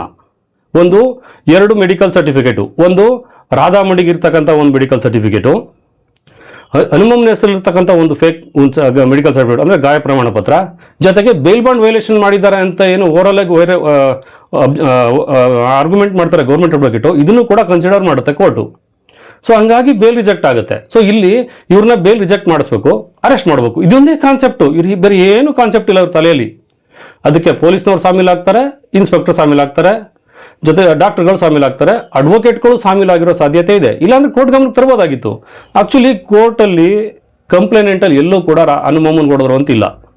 ಆದರೂ ಕೂಡ ಕೋರ್ಟು ಈ ಆದೇಶ ಮಾಡುವಾಗ ಹನುಮಮ್ಮದ ಊನ್ ಸರ್ಟಿಫಿಕೇಟ್ ಕೇಸಲ್ಲಿ ಇದೆ ಅಂತಂದ್ರೆ ಹನುಮಮ್ಮನ ಊನ್ ಸರ್ಟಿಫಿಕೇಟ್ ತಂದು ಕೊಡ್ತಾರೆ ಕೋರ್ಟ್ಗೆ ಅಂದರೆ ಅದು ಈ ಅಮ್ಮನಿಗೆ ಹೊಡೆದಿರೋ ಬಗ್ಗೆ ಕಂಪ್ಲೇಂಟ್ ಎಲ್ಲಿದೆ ಅಂತೇಳಿ ಗಮನಿಸಬೇಕಾಗಿತ್ತು. ಕೋರ್ಟು ಗಮನಿಸೋದಿಲ್ಲ. ಯಾಕೆಂದ್ರೆ ಈ ಅಡ್ವೊಕೇಟ್ ಯಾರು ಆಪೋಸಿಟ್ ಅಡ್ವೊಕೇಟು ಏನೂ ಅದ್ರ ಕ್ವಶನ್ ಮೇಲೆ ರೈಸ್ ಮಾಡೋದಿಲ್ಲ. ಸೊ ಹಂಗಾಗಿ ಬೇಲ್ ರಿಜೆಕ್ಟ್ ಆಗುತ್ತೆ. ಸೊ ಇದು ಬೇಲ್ ರಿಜೆಕ್ಟ್ ಆದಮೇಲೆ ಸೊ ನಾನು ಹನುಮಮ್ಮಂದು ಒಂದು ಸರ್ಟಿಫಿಕೇಟ್ ಇದೆ, ಹನುಮಮ್ಮಂಗೆ ಹೊಡೆದ್ರು ಅಂತ ಹುಡುಕ್ತೀನಿ, ಇಲ್ಲ ಕಂಪ್ಲೇಂಟಲ್ಲಿ ಹನುಮಮ್ಮಂಗೆ ಹೊಡೆದ್ರು ಅಂತ ಎಲ್ಲೂ ಇಲ್ಲ. ಸೊ ಈ ಎಲ್ಲ ಡಾಕ್ಯುಮೆಂಟ್ನು ಕಲೆಕ್ಟ್ ಮಾಡಿ ಸೊ ಮಾನ್ಶೇಷ್ ಶರ್ಮಾ ಅಂತ ಒಬ್ಬರು ಅಡ್ವೊಕೇಟ್ ಕಾಂಟ್ಯಾಕ್ಟ್ ಮಾಡ್ತೀನಿ. ಅಡ್ವೊಕೇಟು ಸುಪ್ರೀಂ ಕೋರ್ಟ್ಗೆ ಕೇಸ್ ಫೈಲ್ ಮಾಡ್ತಾರೆ. ಸುಪ್ರೀಂ ಕೋರ್ಟಲ್ಲಿ ಮೊದಲು ಸುಪ್ರೀಂ ಕೋರ್ಟ್ ಕೂಡ ಸೀರಿಯಸ್ ಆಗಿ ತಗೊಳುತ್ತೆ. ಈ ಮಹಿಳೆಯರಿಗೆ, ಇಬ್ಬರು ಮಹಿಳೆಯರಿಗೆ ಇಷ್ಟು ಮಟ್ಟದಲ್ಲಿ ಹೊಡೆದು ಅಂದರೆ ಎದೆ ಮೇಲೆ ಗಾಯ ಆಗೋ ಮಟ್ಟದಲ್ಲಿ ಸರಳಲ್ಲಿ ಹೊಡೆದು ಇನ್ನೂ ಓಡಾಡ್ಕೊಂಡಿದ್ದಾರೆ, ಇವ್ರು ಇನ್ನೂ ಜೈಲಿಗೆ ಹೋಗಿಲ್ವಾ ಅಂತ ಸೀರಿಯಸ್ ಆಗಿ ತಗೊಳುತ್ತೆ ಜಡ್ಜು, ಹೈಕೋರ್ಟ್ ಸುಪ್ರೀಂ ಕೋರ್ಟ್ ತಗೊಳುತ್ತೆ. ಸೊ ಆಮೇಲೆ ಅಡ್ವೊಕೇಟ್ಸು ಮತ್ತು ಅವ್ರ ಕೊಲೀಗ್ಸ್ ಎಲ್ಲ ಮಾನಸಿಕ ಶರ್ಮಾ ಮತ್ತು ಅಂಡಮಾಂಡ ಕೊಲೀಗ್ಸ್ ಎಲ್ಲ ಕೋರ್ಟಲ್ಲಿ ಗಮನಕ್ಕೆ ತರ್ತಾರೆ. ಇಲ್ಲ ಇದರಲ್ಲಿ ಫೇಕ್ ಡಾಕ್ಯುಮೆಂಟ್ ಸೃಷ್ಟಿಯಾಗಿದೆ, ಹನುಮಮ್ಮನ ಹೊಡೆದ್ರು ಅಂತ ಎಲ್ಲೂ ಇಲ್ಲ. ಅದರಲ್ಲೂ ಕೂಡ ಎರಡೂ ಕೂಡ ಸಿಂಪಲ್ ಇನ್ ನೇಚರು. ಇದು ಡಿಸ್ಟ್ರಿಕ್ಟ್ ಕೋರ್ಟಲ್ಲೇ ಬೇಲ್ ಆಗಬೇಕಾದಂಥ ಪ್ರಕರಣ, ಆದರೂ ಸುಪ್ರೀಂ ಕೋರ್ಟ್ ತನಕ ಬಂದಿದೆ, ಇಲ್ಲಿ ಸಂಚು ನಡೆದಿದೆ. ಹಾಗಾಗಿ ಇದು ಕೌಟುಂಬಿಕ ಕಲಹ ಅಂತೇಳಿ ಗಮನಕ್ಕೆ ತರ್ತಾರೆ. ಇಲ್ಲಿ ಇನ್ನೂ ಒಂದು ಗಮನಿಸಬೇಕಾದಂಥ ವಿಚಾರ ಏನಪ್ಪ ಅಂತಂದರೆ, ನಾವು ಬೇಲ್ ರಿಜೆಕ್ಟ್ ಮಾಡಿಸ್ಲೇಬೇಕು ಅಂತ ಪೊಲೀಸರು ಸಂಚು ಎಲ್ಲಿ ಮಾಡಿದ್ದಾರೆ ಅಂತಂದರೆ, complaint Radhamani, so Nagaraju A1 A2 Chennaiah. ಇಲ್ಲಿ A2 ಚೆನ್ನಯ್ಯ ರಾಧಾಮಣಿಯ ಹಸ್ಬೆಂಡ್. ಅದನ್ನು ಕಂಪ್ಲೇಂಟಲ್ಲೆಲ್ಲೂ ಚೆನ್ನಯ್ಯ ನನ್ನ ಗಂಡ ಅಂತ ಬರೆಯೋದೇ ಇಲ್ಲ. ಸೊ ಬಿಡ್ಸಕ್ಕೆ ಬಂದಂಥ ಹನುಮಮ್ಮ ಕಂಪ್ಲೇಂಟ್ಗೆ ತಾಯಿ, ನನ್ನ ತಾಯಿ ಹನುಮಮ್ಮ ಬಿಡಿಸಿದ್ರು ಅಂತ ಬರೆಯೋದಿಲ್ಲ. ಕಾರಣ ಕೌಟುಂಬಿಕ ಕಲಹ ಅಂತ ಗೊತ್ತಾದರೆ ಬೇಲ್ ಸಿಗೋ ಸಾಧ್ಯತೆ ಇದೆ ಅನ್ನೋ ಒಂದೇ ಒಂದು ಕಾರಣಕ್ಕೆ ಪೊಲೀಸ್ ಕೂಡ ಸಂಚು ಮಾಡಿ ಪದ ಬರೆಯುವಾಗಲೇ ಎಲ್ಲೂ ಕೂಡ ಇವ್ರು ನನ್ನ ಗಂಡ, ಇವ್ರು ನನ್ನ ತಾಯಿ ಅನ್ನೋ ಪದ ಬರೆಯೋದಿಲ್ಲ. ಸೊ ಈ ವಿಷಯಗಳನ್ನೆಲ್ಲ ನಾವು ಕೋರ್ಟ್ ಗಮನಕ್ಕೆ ತರ್ತೀವಿ, ಸುಪ್ರೀಂ ಕೋರ್ಟ್ ಗಮನಕ್ಕೆ ತರ್ತೀವಿ. ಅದ್ರ ಜೊತೆಗೆ ಈ ಹಿಂದೆ ಸುಮಾರು 2 ವರ್ಷದಿಂದ ಈ ಕುಟುಂಬಕ್ಕೆ ಏನು ದೌರ್ಜನ್ಯ ಆಗ್ತಾ ಇದೆ, ಇದ್ರ ಜೊತೆಗೆ ಇನ್ನೂ 2 ಪ್ರಕರಣ ಇದೆ ಅನ್ನೋದು ಹೈಕೋರ್ಟಲ್ಲಿ ಬೇರೆ ರಿಜೆಕ್ಟ್ ಆಗೋ ಕಾರಣ ಈ ನಾಗರಾಜು ಮೇಲೆ ಇನ್ನೂ 2 ಪ್ರಕರಣ ಇದೆ ಅಂತೇಳಿ. ಸೊ ಇನ್ನೂ 2 ಪ್ರಕರಣ ಕೌಟುಂಬಿಕ ಕಲಹ ಜೊತೆಗೆ ಇವರು ಕೂಡ ಇದ್ರ ಆಪೋಸಿಟ್ ಕೌಂಟರ್ ಕೇಸ್ ಕೊಟ್ಟಿದ್ದಾರೆ. ಅದರಲ್ಲಿ NCR ಮಾಡ್ತಾರೆ, FIR ಮಾಡಿಲ್ಲ. ಇದು ಯಾವ ವಿಷಯನೂ ಕೂಡ ಇವ್ರ ಅಡ್ವೊಕೇಟ್ ಗಮನಕ್ಕೆ ತರೋದಿಲ್ಲ. ಇವ್ರ ಪರವಾಗಿರ್ತಕ್ಕಂಥ ಒಂದು ಡಾಕ್ಯುಮೆಂಟ್ಸ್ನು ಕೂಡ ಇವ್ರ ಪರ ಇರೋ ಅಡ್ವೊಕೇಟ್ಗಳು ಹೈಕೋರ್ಟ್ ಗಮನಕ್ಕೆ ತರೋದಿಲ್ಲ. ಆ ಕಾರಣಕ್ಕೆ ರಿಜೆಕ್ಟ್ ಆಗಿರುತ್ತೆ. ಸೊ ನಾವು ಸುಪ್ರೀಂ ಕೋರ್ಟಲ್ಲಿ ಎಲ್ಲ ವಿಷಯ ಗಮನಕ್ಕೆ ತಂದ ಮೇಲೆ ಸುಪ್ರೀಂ ಕೋರ್ಟು ಸೀರಿಯಸ್ ಆಗಿ ತಗೊಳುತ್ತೆ. ಇಲ್ಲೇನೋ ಸಂಚು ನಡೆದಿದೆ ಅಂತ ಗೊತ್ತಾಗುತ್ತೆ, ಸುಪ್ರೀಂ ಕೋರ್ಟ್ಗೆ ಸೀರಿಯಸ್ ಆಗಿ ತಗೊಳ್ತಾರೆ. ಎಲ್ಲೋ ರೇರೆಸ್ಟ್ ಕೇಸಲ್ಲಿ ಆರ್ಡರ್ ಮಾಡೋ ರೀತಿಯಲ್ಲಿ ಮಾಡ್ತಾರೆ. ಏನಪ್ಪ ಅಂದರೆ, ಈ ಕೇಸಲ್ಲಿ 6 ವಾರದೊಳಗೆ ನೀವು ಅಬ್ಜೆಕ್ಷನ್ ಹಾಕಿ ಅಂತೇಳಿ ಪೊಲೀಸ್ಗೆ ಟೈಮ್ ಕೊಟ್ಟು ಅಲ್ಲಿ ತನಕ ಅಂದರೆ ಈ ಕೇಸಲ್ಲಿ ಪಿಟಿಷನರ್ ನಾನು ಮುಂದಿನ ಆದೇಶದವರೆಗೂ ಕೂಡ ಪಿಟಿಷನರ್ ಅಂದರೆ ಈ A1 ಆರೋಪಿಯನ್ನು ಹೈಕೋರ್ಟಲ್ಲಿ ಬಿಲ್ ರಿಜೆಕ್ಟ್ ಆಗಿತ್ತು, ಈ A1 ಆರೋಪಿ ಇದ್ದಾರೆ, ಇವ್ರ ವಿರುದ್ಧ ಯಾವುದೇ ಬಲವಂತದ ಕ್ರಮ ಕೈಗೊಳ್ಳಬಾರ್ದು ಅಂತ ಒಂದು ಆದೇಶ ಮಾಡುತ್ತೆ ಸುಪ್ರೀಂ ಕೋರ್ಟು. ಸೊ ಆ ಸುಪ್ರೀಂ ಕೋರ್ಟ್ ಆರ್ಡ್ರು ನವೆಂಬರ್ 4ಕ್ಕೆ ಆದೇಶ ಆಗುತ್ತೆ. ನವೆಂಬರ್ 8ನೇ ತಾರೀಕು ಅವರ sister A1 Nagaraj sister police ಸ್ಟೇಷನ್ಗೆ ಒಂದು ಅರ್ಜಿ 7ನೇ ತಾರೀಕು ಒಂದು ಅರ್ಜಿ ಸಲ್ಲಿಸ್ತಾರೆ. ಮತ್ತು 8ನೇ ತಾರೀಕು ಈ ಆರ್ಡರ್ ಕಾಪಿಯನ್ನು ಕೊಟ್ಟು, ನಾವು ಕೇಳಿರ್ತಕ್ಕಂಥ ಮಾಹಿತಿ ನನಗೆ ಸುಪ್ರೀಂ ಕೋರ್ಟಲ್ಲಿರ್ತಕ್ಕಂಥ ಇಂಥ ಒಂದು ನಮ್ಮಣ್ಣ ಫೈಲ್ ಮಾಡಿರ್ತಕ್ಕಂಥ ಒಂದು ಪ್ರಕರಣಕ್ಕೆ ನನಗೆ ಆದೇಶ ಕಾಪಿ ಬೇಕು, ಸೊ ಹಾಗಾಗಿ ಅದು ನಾನು ತುರ್ತಾಗಿ ಕಾಪಿ ಕೊಡಿ ಅಂತೇಳಿ ಈ ಆದೇಶದ ಕಾಪಿಯನ್ನು ಕೊಟ್ಟಿರ್ತಾರೆ ಇನ್ಸ್ಪೆಕ್ಟರ್ಗೆ. ಅಡ್ರೆಸ್ ಮಾಡುವಾಗ ಇನ್ಸ್ಪೆಕ್ಟರ್ ಅಡ್ರೆಸ್ಸೇ ಮಾಡ್ತಾರೆ. ಸೊ ಅಂದರೆ ಇವ್ರಿಗೆ ಗೊತ್ತು, ಇನ್ಸ್ಪೆಕ್ಟರ್ಗೆ 7ನೇ ತಾರೀಕು 8ನೇ ತಾರೀಕು ಅಷ್ಟಲ್ಲಿ ಗೊತ್ತು ಈ ಕೇಸ್ ಯಾವ ಡಾಕ್ಯುಮೆಂಟ್, ಯಾವ ದೇಶಕ್ಕೆ ಡಾಕ್ಯುಮೆಂಟ್ ಕೇಳ್ತಾವ್ರೆ ಅಂತ ಗೊತ್ತಾಗಿದೆ. ಇವರು ಸುಪ್ರೀಂ ಕೋರ್ಟ್ಗೆ ಹೋಗಿದ್ದಾರೆ ಅಂತ ಗೊತ್ತು. ಸುಪ್ರೀಂ ಕೋರ್ಟಲ್ಲಿ ಇವ್ರ ಮೇಲೆ ಯಾವುದೇ ಬಲವಂತದ ಕ್ರಮ ಕೈಗೊಳ್ಳಬಾರ್ದು ಅಂತ ಗೊತ್ತು. ಸೊ ಗೊತ್ತಾದ ಮೇಲೆ ಇವರು 8ನೇ ತಾರೀಕು ಊರಿಗೆ ಬರ್ತಾರೆ. ನಾಗರಾಜು ಎಲ್ಲೋ ಇರ್ತಾರೆ, 8ನೇ ತಾರೀಕು ಊರಿಗೆ ಬರ್ತಾರೆ. 8ನೇ ತಾರೀಕಿಂದ ಈ ತಿಂಗಳು 24ನೇ ತಾರೀಕು ಆರಾಮಾಗಿ ಅಡ್ಡಾಡ್ಕೊಂಡಿರ್ತಾರೆ. ಆದರೂ ಕೂಡ ಸುಪ್ರೀಂ ಕೋರ್ಟ್ ಆರ್ಡರ್ ಇದೆ ಅಂತ ಗೊತ್ತು. ಆದರೂ ಕೂಡ ಇವ್ರನ್ನ ಊರೊಳಗಡೆ ಸೇವ್ ಮಾಡಬೇಕು, ಊರೊಳಗಡೆ ಅಪಮಾನ ಮಾಡಬೇಕು. ಜೊತೆಗೆ ಊರೊಳಗಡೆ ಇವ್ರಿಗೆ ಅಪಮಾನ ಆದರೆ, ಊರಲ್ಲಿ ಇವ್ರಿಗೆ ಸೇಮ್ ಆದರೆ, ಸೊ ಇವರು ರವಿಕುಮಾರ್ ಹತ್ರ ಹೋಗೋದು ಬಿಡ್ತಾರೆ. ಸೊ ಇನ್ಮೇಲೆ ನಾವು ಇಲ್ಲಿ ಫೇಕ್ ಡಾಕ್ಯುಮೆಂಟ್ ಸೃಷ್ಟಿ ಮಾಡೋದೆಲ್ಲ ಗೊತ್ತಾಗಿದೆ. ಈಗ ನಾವು ಸುಪ್ರೀಂ ಕೋರ್ಟ್ಗೆ ರೈಸ್ ಮಾಡಿದ್ದೀವಿ ಫೇಕ್ ಡಾಕ್ಯುಮೆಂಟ್ ಬಗ್ಗೆ. ಸೊ ಅಂದರೆ ಇದ್ರ ಮೇಲೆ ಒಂದು FIR ಬೀಳುತ್ತೆ ಅಂತ ಗೊತ್ತು. ಪೊಲೀಸ್ನವ್ರಿಗೆ ಏನಾಗಿದೆ, ಇದು ಫೇಕ್ ಡಾಕ್ಯುಮೆಂಟ್ ಸೃಷ್ಟಿ ಮಾಡಿದೀವಿ, ಡಾಕ್ಟರ್ಗೂ ಗೊತ್ತಾಗಿದೆ ಇದರಲ್ಲಿ ಫೇಕ್ ಡಾಕ್ಯುಮೆಂಟ್ ಇದೆ, ಸೊ ಇದ್ರ ಮೇಲೆ ಒಂದು FIR ಅಂತೂ ಮಾಡೇ ಮಾಡ್ತಾನೆ ಅಂತ ಗೊತ್ತು. ಸೊ FIR ಮಾಡ್ಬೇಕಾದ್ರೆ ಇವ್ರ ಮೂಲಕನೇ ಮಾಡಬೇಕು. ಸೊ ಇವ್ರಿಗೊಂದು ಬೆದರಿಕೆ ಹಾಕ್ಬೇಕು, ಇವರು ಆಚೆ ಬರಬಾರ್ದು. ಹೆಂಗೂ ಸುಪ್ರೀಂ ಕೋರ್ಟ್ ಬೇಲ್ ತಗೊಳ್ತಾರೆ ಅಂತ ಗೊತ್ತಾಗಿದೆ, ಅವ್ರು ಬೇಲ್ ಸಿಗುತ್ತೆ ಅಂತ ಈಗ ಅರ್ಥ ಆಗ್ಬಿಟ್ಟಿದೆ. ಆದ್ರೂ ಕೂಡ ಮುಂದೆ ಇವ್ರೇನು ಯಾವ ವಿಷಯಕ್ಕೆ ಈಚೆಗೆ ಬರ್ದಂಗೆ ಮಾಡಬೇಕು ಅಂತೇಳಿ, ಊರೊಳಗಡೆ ಅಪಮಾನ ಮಾಡಬೇಕು ಅಂತೇಳಿ ಆದೇಶ ಇದ್ರೂ ಕೂಡ, ಸುಪ್ರೀಂ ಕೋರ್ಟ್ ಯಾವುದೇ ಬಲವಂತದ ಕ್ರಮ ಕೈಗೊಳ್ಳಬಾರ್ದು ಅಂತ ಆದೇಶ ಇದ್ರೂ ಕೂಡ ಇವರು ಅವರ ಜೀಪ್ ತಗೊಂಡು ಹೋಗ್ತಾರೆ, ಜೊತೆಗೆ ಅವ್ರದ್ದೊಂದು ಸ್ಟಾಪ್ ತಗೊಂಡು ಹೋಗ್ತಾರೆ. ಅಲ್ಲೊಬ್ಬ ಮಣಿಕಂಠ ಸ್ವಾಮಿ ಅಂತ ಏನೋ ಒಬ್ಬ ಅಯೋಗ್ಯ ಪೊಲೀಸ್ ಇದ್ದಾನೆ ಸ್ಟೇಷನಲ್ಲಿ. ಅವ್ರಿಗೆ ಭಾಳ ಹಿಂದ್ಲಿಂದ ಕಿರಿಕ್ ಮಾಡಿದ್ದಾನೆ, ಅವ್ರು ಭಾಳ ಹಿಂದ್ಲಿಂದ ಇವ್ರು ಭಾಳ ತೊಂದರೆ ಕೊಟ್ಟಿದ್ದಾನೆ, ಅದು ಡಾಕ್ಯುಮೆಂಟ್ಸ್ ಇದೆ ನಂತರ. ಸೊ ಆ ಪೊಲೀಸ್ ಜೊತೆಲಿ ಹೋಗ್ತಾನೆ, ಇನ್ಸ್ಪೆಕ್ಟರ್ ಹೋಗ್ತಾರೆ ಸ್ಪಾಟ್ ಮನೆಗೆ. ಇನ್ಸ್ಪೆಕ್ಟ್ರು ಅವ್ರ ಮನೆ ಹತ್ರ ಹೋಗಿ, ಊರೊಳಗಡೆ ಮನೆ ಹತ್ರ ಹೋಗಿ, ಮನೆಗೆ ಹೋದಂಥ ವ್ಯಕ್ತಿಯನ್ನ, ನಾಗರಾಜವನ್ನ ಕತ್ತನ್ ಪಟ್ಟಿ ಹಿಡಿದು ಈಚೆಗೆ ಹೇಳ್ಕೊಂಡ್ಬರ್ತಾರೆ. ಅದರಲ್ಲಿ ಯಾರೋ ಮಣಿಕಂಠ ಸ್ವಾಮಿ ಅಂತೇಳಿ ಕತ್ತನ್ ಪಟ್ಟಿ ಹಿಡಿದು ಮನೆಯಿಂದ ಈಚ್ಕೊಳ್ಕೊಂಡ್ಬರ್ತಾರೆ. ಎಳ್ಕೊಂಬಂದು ಜೀಪು ಕೂರಿಸೋ ಪ್ರಯತ್ನ ಮಾಡ್ತಾರೆ. ಆ ಟೈಮಲ್ಲಿ ಅವ್ರ ಸಿಸ್ಟರ್ ಮನೆ ಹತ್ರ ಇರೋದಿಲ್ಲ, ಅವರೆಲ್ಲ ಹೊರಗಡೆ ಇರ್ತಾರೆ. ಅವ್ರ ಸಿಸ್ಟರ್ ಬಂದ ಮೇಲೆ ಅದನ್ನ ಆ ಸಂದರ್ಭದ ಕೆಲವೊಂದು ವಿಡಿಯೋಗಳನ್ನೂ ಮಾಡ್ಕೋತಾರೆ. ಸೊ ನನಗೆ ಇನ್ಫಾರ್ಮ್ ಮಾಡ್ತಾರೆ, ಹಿಂಗೆ ಮಾಡ್ತಾ ಇದ್ದಾರೆ ಅಂತೇಳಿ. ಸೊ ನಾನು DYSPಗೆ ಇನ್ಫಾರ್ಮ್ ಮಾಡ್ತೀನಿ. DYSP ಅವ್ರಿಗೆ ಕಾಲ್ ಮಾಡಿರ್ಬೇಕು, ಯಾವ್ದು ಆರ್ಡರ್ ಇರ್ಬೇಕು ನೋಡ್ರಿ, ಯಾಕೆ ಹೋಗಿದ್ರಿ ಅಂತ ಹೇಳಿರ್ಬೇಕು ಅಂತ ಕಾಣುತ್ತೆ. ಸೊ ಆಮೇಲೆ ಆದೇಶ ಕಾಪಿ ಇಸ್ಕೊಂಡು ಓದ್ತಾರೆ. ಆದೇಶ ಇದೆ, ನನಗೆ ಮೊದಲೇ ಗೊತ್ತಿರಬೇಕಿತ್ತು, ನನಗೆ ಗೊತ್ತೇ ಆಗಿಲ್ಲ ಅಂತೇಳಿ ವಾಪಸ್ ಬರ್ತಾರೆ. ಅಂದರೆ ಇಡೀ ಊರಲ್ಲಿ ಆ ಊರನ್ನ ಸುಮಾರು ಒಂದು 200-300 ಜನ ಊರಲ್ಲಿ ಗ್ರಾಮಸ್ಥರು ಸೇರ್ಕೊಂಡಿದ್ದಾರೆ. ವಿಡಿಯೋಗಳು ನೋಡಿದ್ರೆ ಗೊತ್ತಾಗುತ್ತೆ. 200-300 ಜನ ಆ ಊರವರೆಲ್ಲ ಸೇರ್ಕೋತಾರೆ. ಅವ್ರವ್ರ ಮುಂದೆ ಅವಮಾನ ಮಾಡಬೇಕು ಅಂತ ಅಷ್ಟೇ, ಊರವ್ರ ಮುಂದೆ ಎಳೆದಾಡಬೇಕು.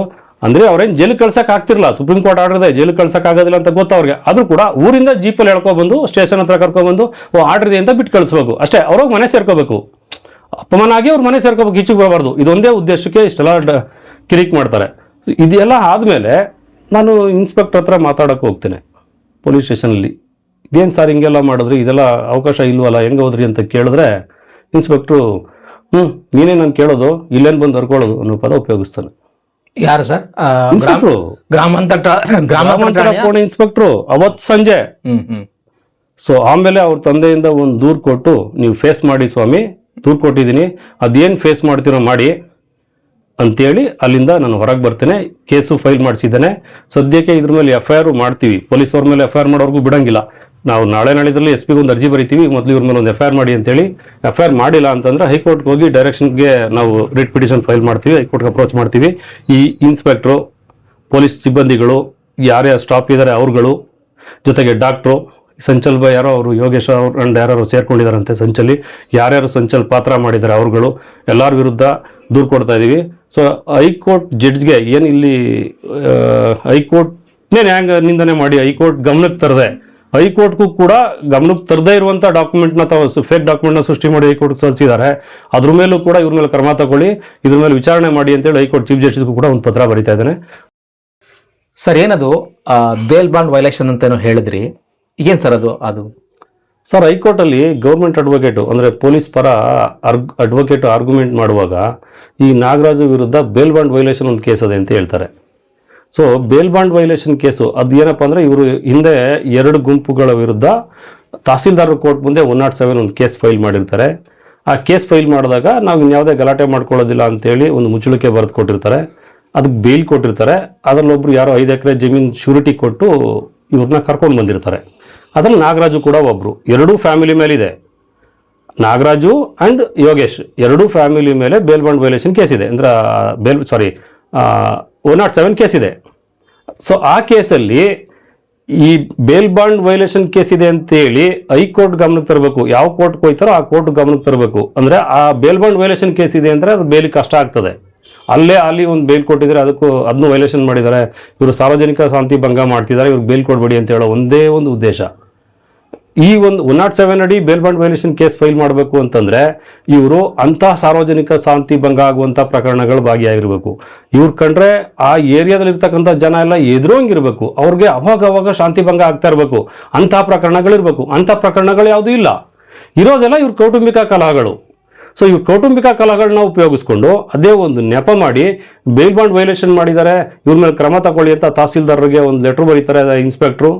ಸೊ ಆ ಇನ್ಸ್ಪೆಕ್ಟ್ರು ಲೆಟ್ರ್ ಆಧಾರದ ಮೇಲೆ ಅವ್ರು ಏನೂ ಪರಿಶೀಲನೆ ಮಾಡೋದಿಲ್ಲ, ತಹಸೀಲ್ದಾರರು ನೋಟಿಸ್ ಜಾರಿ ಮಾಡ್ತಾರೆ, ಕೋರ್ಟ್ ಕೇಸ್ ಫೈಲ್ ಮಾಡ್ಕೊಳ್ತಾರೆ. ಕೋರ್ಟ್ ಕೇಸ್ ಫೈಲ್ ಮಾಡಿಕೊಂಡು ನೋಟಿಸ್ ಕೊಡ್ತಾರೆ, ಎಲ್ಲ ಪ್ರತಿವಾದಿಗಳಿಗೂ ನೋಟಿಸ್ ಕೊಡ್ತಾರೆ. ಅದರಲ್ಲಿ A1 Yogesh, A2 Yashoda, A3 ಈ ನಾಗರಾಜು, ಈ ಕೇಸಲ್ಲಿ ಇರ್ತಕ್ಕಂಥ ನಾಗರಾಜು.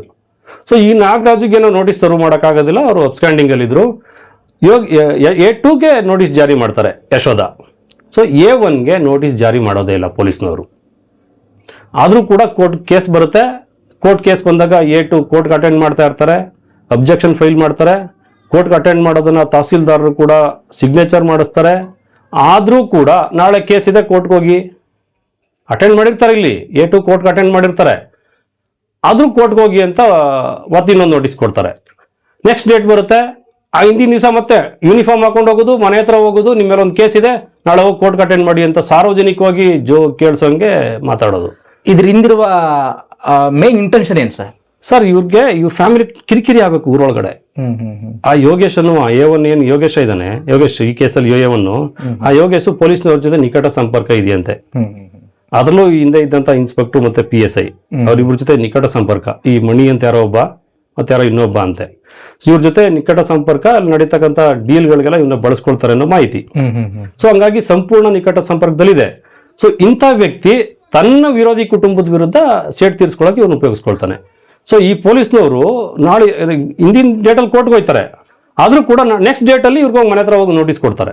ಯೂನಿಫಾರ್ಮಲ್ಲಿ ಹೋಗೋದು, ನಿಮ್ದೊಂದು ಕೇಸ್ ಇದೆ ನೋಟಿಸ್ ತಗೊಳ್ಳಿ ಅಂತ ಹೇಳೋದು, ಅಟೆಂಡ್ ಮಾಡಿರ್ತಾರೆ, ಹೋಗೋದು. ಆದ್ರೆ ಇಲ್ಲಿ ಯೋಗೇಶ್ A1 ತಹಸೀಲ್ದಾರ್ ಕೋರ್ಟ್ ಮುಂದೆ ಒನ್ ಡೇ ಬಂದಿಲ್ಲ. ನಾನು ಎವ್ರಿ ಡೇ ಏನಾಯ್ತು ಅಂತ ಪರಿಶೀಲಿಸ್ತಾ ಇರ್ತೀನಿ. ಒನ್ ಡೇ ಕೂಡ ಕೋರ್ಟ್ಗೆ ಬಂದಿಲ್ಲ. ಕೋರ್ಟ್ಗೆ ಹೋಗಿರೋ ಸಿಗ್ನೇಚರ್ಸ್ ಇಲ್ಲ ಆರ್ಡರ್ ಶೀಟಲ್ಲಿ. A2 ಸಿಗ್ನೇಚರ್ ಮಾಡ್ತಾರೆ ಅಟೆಂಡ್ ಮಾಡಿರೋದಕ್ಕೆ, A1 ಅಟೆಂಡ್ ಮಾಡೋದಕ್ಕೆ ಆರ್ಡರ್ ಶೀಟಲ್ಲೂ ಎಂಟ್ರಿ ಇಲ್ಲ. ಆದರೂ ಕೂಡ ಅವ್ರಿಗೆ ನೋಟಿಸ್ ಜಾರಿ ಆಗೋದಿಲ್ಲ. ಸರಿ, ಕೇಸು A2 ಅಬ್ಜೆಕ್ಷನ್ ಹಾಕ್ತಾರೆ, ಅದನ್ನು ಕೇಸು ಡಿಸ್ಪೋಸ್ ಮಾಡ್ತಾರೆ ತಹಸೀಲ್ದಾರು. ಸೊ ತಹಸೀಲ್ದಾರು ಡಿಸ್ಪೋಸ್ ಮಾಡಿದ್ಮೇಲೆ ಯಾರ್ಯಾರಿಗೆ ನೋಟಿಸ್ ಕೊಟ್ಟಿದ್ರಿ, ನೋಟಿಸ್ ಕಾಪಿ ಕೊಡಿ ಅಂತ ಅರ್ಜಿ ಹಾಕಿದ್ರೆ ಅಲ್ಲಿ ಕೊಡ್ತಾರೆ 6 ನೋಟಿಸು. 6 ನೋಟಿಸಲ್ಲಿ A2 ಕೊಟ್ಟಿರ್ತಕ್ಕಂಥ ನೋಟಿಸ್ ಇದೆ. ಅದ್ರ ಜೊತೆಗೆ ನಾವು ಅಬ್ಜೆಕ್ಷನ್ ಫೈಲ್ ಮಾಡುವಾಗ, A2 ಅಬ್ಜೆಕ್ಷನ್ ಫೈಲ್ ಮಾಡುವಾಗ A1 ಕೋರ್ಟ್ಗೆ ಬಂದಿಲ್ಲ, ಅವ್ರು ಯಾವುದೇ ನೋಟಿಸ್ ಕೊಡಲಿಲ್ಲ, ನಮ್ಗೆ ತೊಂದರೆ ಕೊಡೋಕ್ಕೋಸ್ಕರ ಪೊಲೀಸ್ನವ್ರು ಮಾಡಿರೋದು ಅಂತ ಬರೆದಿರ್ತಾರೆ. ಅದಾದ್ಮೇಲೆ ಯಾರ್ಯಾರಿಗೆ ನೋಟಿಸ್ ಕೊಟ್ಟಿದ್ರಿ ಅಂತ ಕಾಪಿ ಕೊಟ್ರೆ ಅವರು ಸರ್ವ್ ಮಾಡಿರೋದು 4 ನೋಟಿಸ್ ಬರುತ್ತೆ. ಯೋಗೇಶ್ಗೂ ಸರ್ವ್ ಮಾಡಿದೀವಿ ಅಂತ 4 ನೋಟಿಸ್ ಬರುತ್ತೆ. ಸೊ ಆ ನೋಟಿಸ್ ಕಾಪಿ ನೋಡಿದ್ರೆ, ಯೋಗೇಶ್ ಸಿಗ್ನೇಚರ್ ನೋಡಿದ್ರೆ, ಯೋಗೇಶ್ದು ಒಂದೊಂದು ಸಿಗ್ನೇಚರ್ಗೂ ಒಂದೊಂದು ಟ್ಯಾಲಿನೇ ಆಗ್ತಾ ಇಲ್ಲ. ಅಂದ್ರೆ ಯೋಗೇಶ್ ನೋಟಿಸೇ ಕೊಡ್ಲಿಲ್ಲ, ಅವ್ರ ಮನೆ ಹತ್ರ ಹೋಗ್ಲೇ ಇಲ್ಲ, ಅವ್ರು ಹುಡಿಕೊಂಡು ಹೋಗ್ಲೇ ಇಲ್ಲ. ಇವರೇ ನೋಟಿಸ್ ಕೊಟ್ಟಂಗೆ ಸಿಗ್ನೇಚರ್ ಮಾಡ್ಕೋತಾರೆ. ಅದನ್ನ ತಹಸೀಲ್ದಾರ್ ಆಫೀಸಲ್ಲಿ ಮಾಡಿದಾರ ಅಥವಾ ಪೊಲೀಸ್ನವ್ರು ಫೇಕ್ ಸಿಗ್ನೇಚರ್ ಮಾಡಿ ತಹಸೀಲ್ದಾರ್ ಕೋರ್ಟ್ ಕೊಟ್ಟಿದಾರ, ಅದು ಎನ್ಕ್ವೈರಿ ಆಗಬೇಕಾಗಿದೆ. ಬೆಂಗಳೂರಿನ ಡ್ರಗ್ಸ್ ಜಾಲ ಪತ್ತೆಗೆ ಮಹಾರಾಷ್ಟ್ರ ಪೊಲೀಸರು ಯಾಕೆ ಬಂದ್ರು ಅಂತ ಈಗ ಅರ್ಥ ಆಯ್ತಲ್ವಾ ಸ್ನೇಹಿತರೆ? ಈ ಪೊಲೀಸ್ ವ್ಯವಸ್ಥೆ 1860ರಲ್ಲಿ ನಮ್ಮ ದೇಶದಲ್ಲಿ ಬ್ರಿಟಿಷರು ನಮ್ಮ ದೇಶ ಪ್ರೇಮಿಗಳನ್ನ ಅಥವಾ ದೇಶ ಪ್ರೇಮಿಗಳ ಹೋರಾಟವನ್ನು ಹತ್ತಿಕ್ಕಲು ಆರಂಭಿಸಿದ್ರು. ಅವರು ತೊಲಗಿ 78 ವರ್ಷ ಆದ್ರೂ ಆ ದರಿದ್ರರು ಕಲಿಸಿಕೊಟ್ಟ ದುಷ್ಟತನ ಆ ಕಾಕಿ ಬಟ್ಟೆಯಿಂದ ಮರೆ ಆಗ್ಲೇ ಇಲ್ಲ. ಆ ಕಾರಣದಿಂದಲೇ ಕ್ರಾಂತಿಕಾರಿ ಅಪ್ಪಟ ದೇಶ ಪ್ರೇಮಿ ಭಗತ್ ಸಿಂಗ್ ಹೇಳಿದ್ದು, ನಮಗೆ ಸ್ವಾತಂತ್ರ್ಯ ಬರ್ತಿದೆ, ಆದ್ರೆ ಅದು ಸ್ವಾತಂತ್ರ್ಯ ಅಲ್ಲ, ಬಿಳಿ ಜನರಿಂದ ಕೆಂಪು ಜನರಿಗೆ ಅಧಿಕಾರ ಹಸ್ತಾಂತರ ಆಗತ್ತೆ, ಹಾಗಾಗಿ ನಾನು ಮತ್ತೆ ಹುಟ್ಟು ಬರುತ್ತೇನೆ ಅಂತ ಹೇಳಿದ್ರು. ಭಗತ್ ಸಿಂಗ್ ಹುಟ್ಟು ಬರಲಿಲ್ಲ, ಪರಿಣಾಮ ಈ ದೇಶದಲ್ಲಿ ಗುಲಾಮಗಿರಿ ಕೊನೆ ಆಗಲಿಲ್ಲ. ಇದಕ್ಕೆ ಮೂಲ ಕಾರಣ ಬೇರೆ ಯಾರೂ ಅಲ್ಲ, ನಾವೇ ಬದಲಾಗುತ್ತಿದ್ರೆ ನಮ್ಮ ದುಡ್ಡಿನಿಂದ ಸಂಬಳ ಪಡೆದು ನಮ್ಮ ಕೂಲಿ ಕೆಲಸ ಮಾಡಬೇಕಾದವರು ಯಜಮಾನಿಕೆ ಮಾಡ್ತಾರೆ. ಅದನ್ನ ನಿಲ್ಸೋದು ಕನಸಿನ ಮಾತು. ಯೋಚಿಸಿ ಸ್ನೇಹಿತರೆ, ಇಲ್ಲ ಅಂದ್ರೆ ನಾವು ಬದುಕೋಕ್ಕಾಗೋದಿಲ್ಲ. ಸ್ನೇಹಿತರೆ, ನಮ್ಮ ಯೂಟ್ಯೂಬ್ ಚಾನಲ್ಗೆ ಇನ್ನೂ ನೀವು ಸಬ್ಸ್ಕ್ರೈಬ್ ಆಗಿಲ್ಲ ಅಂದ್ರೆ ಈಗ ಸಬ್ಸ್ಕ್ರೈಬ್ ಆಗಿ. ನಮ್ಮ ಈ ರೀತಿಯ ವಿಶೇಷ ವರದಿಗಳನ್ನ ಮೊದಲು ನೀವೇ ನೋಡಿ. ಅದಕ್ಕಿಂತ ಹೆಚ್ಚಾಗಿ ನಿಮ್ಮ ನಡುವೆ ಇಂಥ ಘಟನೆಗಳು ನಡೆದಿದ್ರೆ ನಮಗೆ ತಿಳಿಸಿ, ನಾವು ಸುದ್ದಿ ಮಾಡ್ತೀವಿ, ಜೊತೆಗೆ ನಿಮ್ಮ ಹೋರಾಟಕ್ಕೆ ಸಾಥ್ ನೀಡ್ತೀವಿ. ನಮಸ್ಕಾರ, ಧನ್ಯವಾದಗಳು.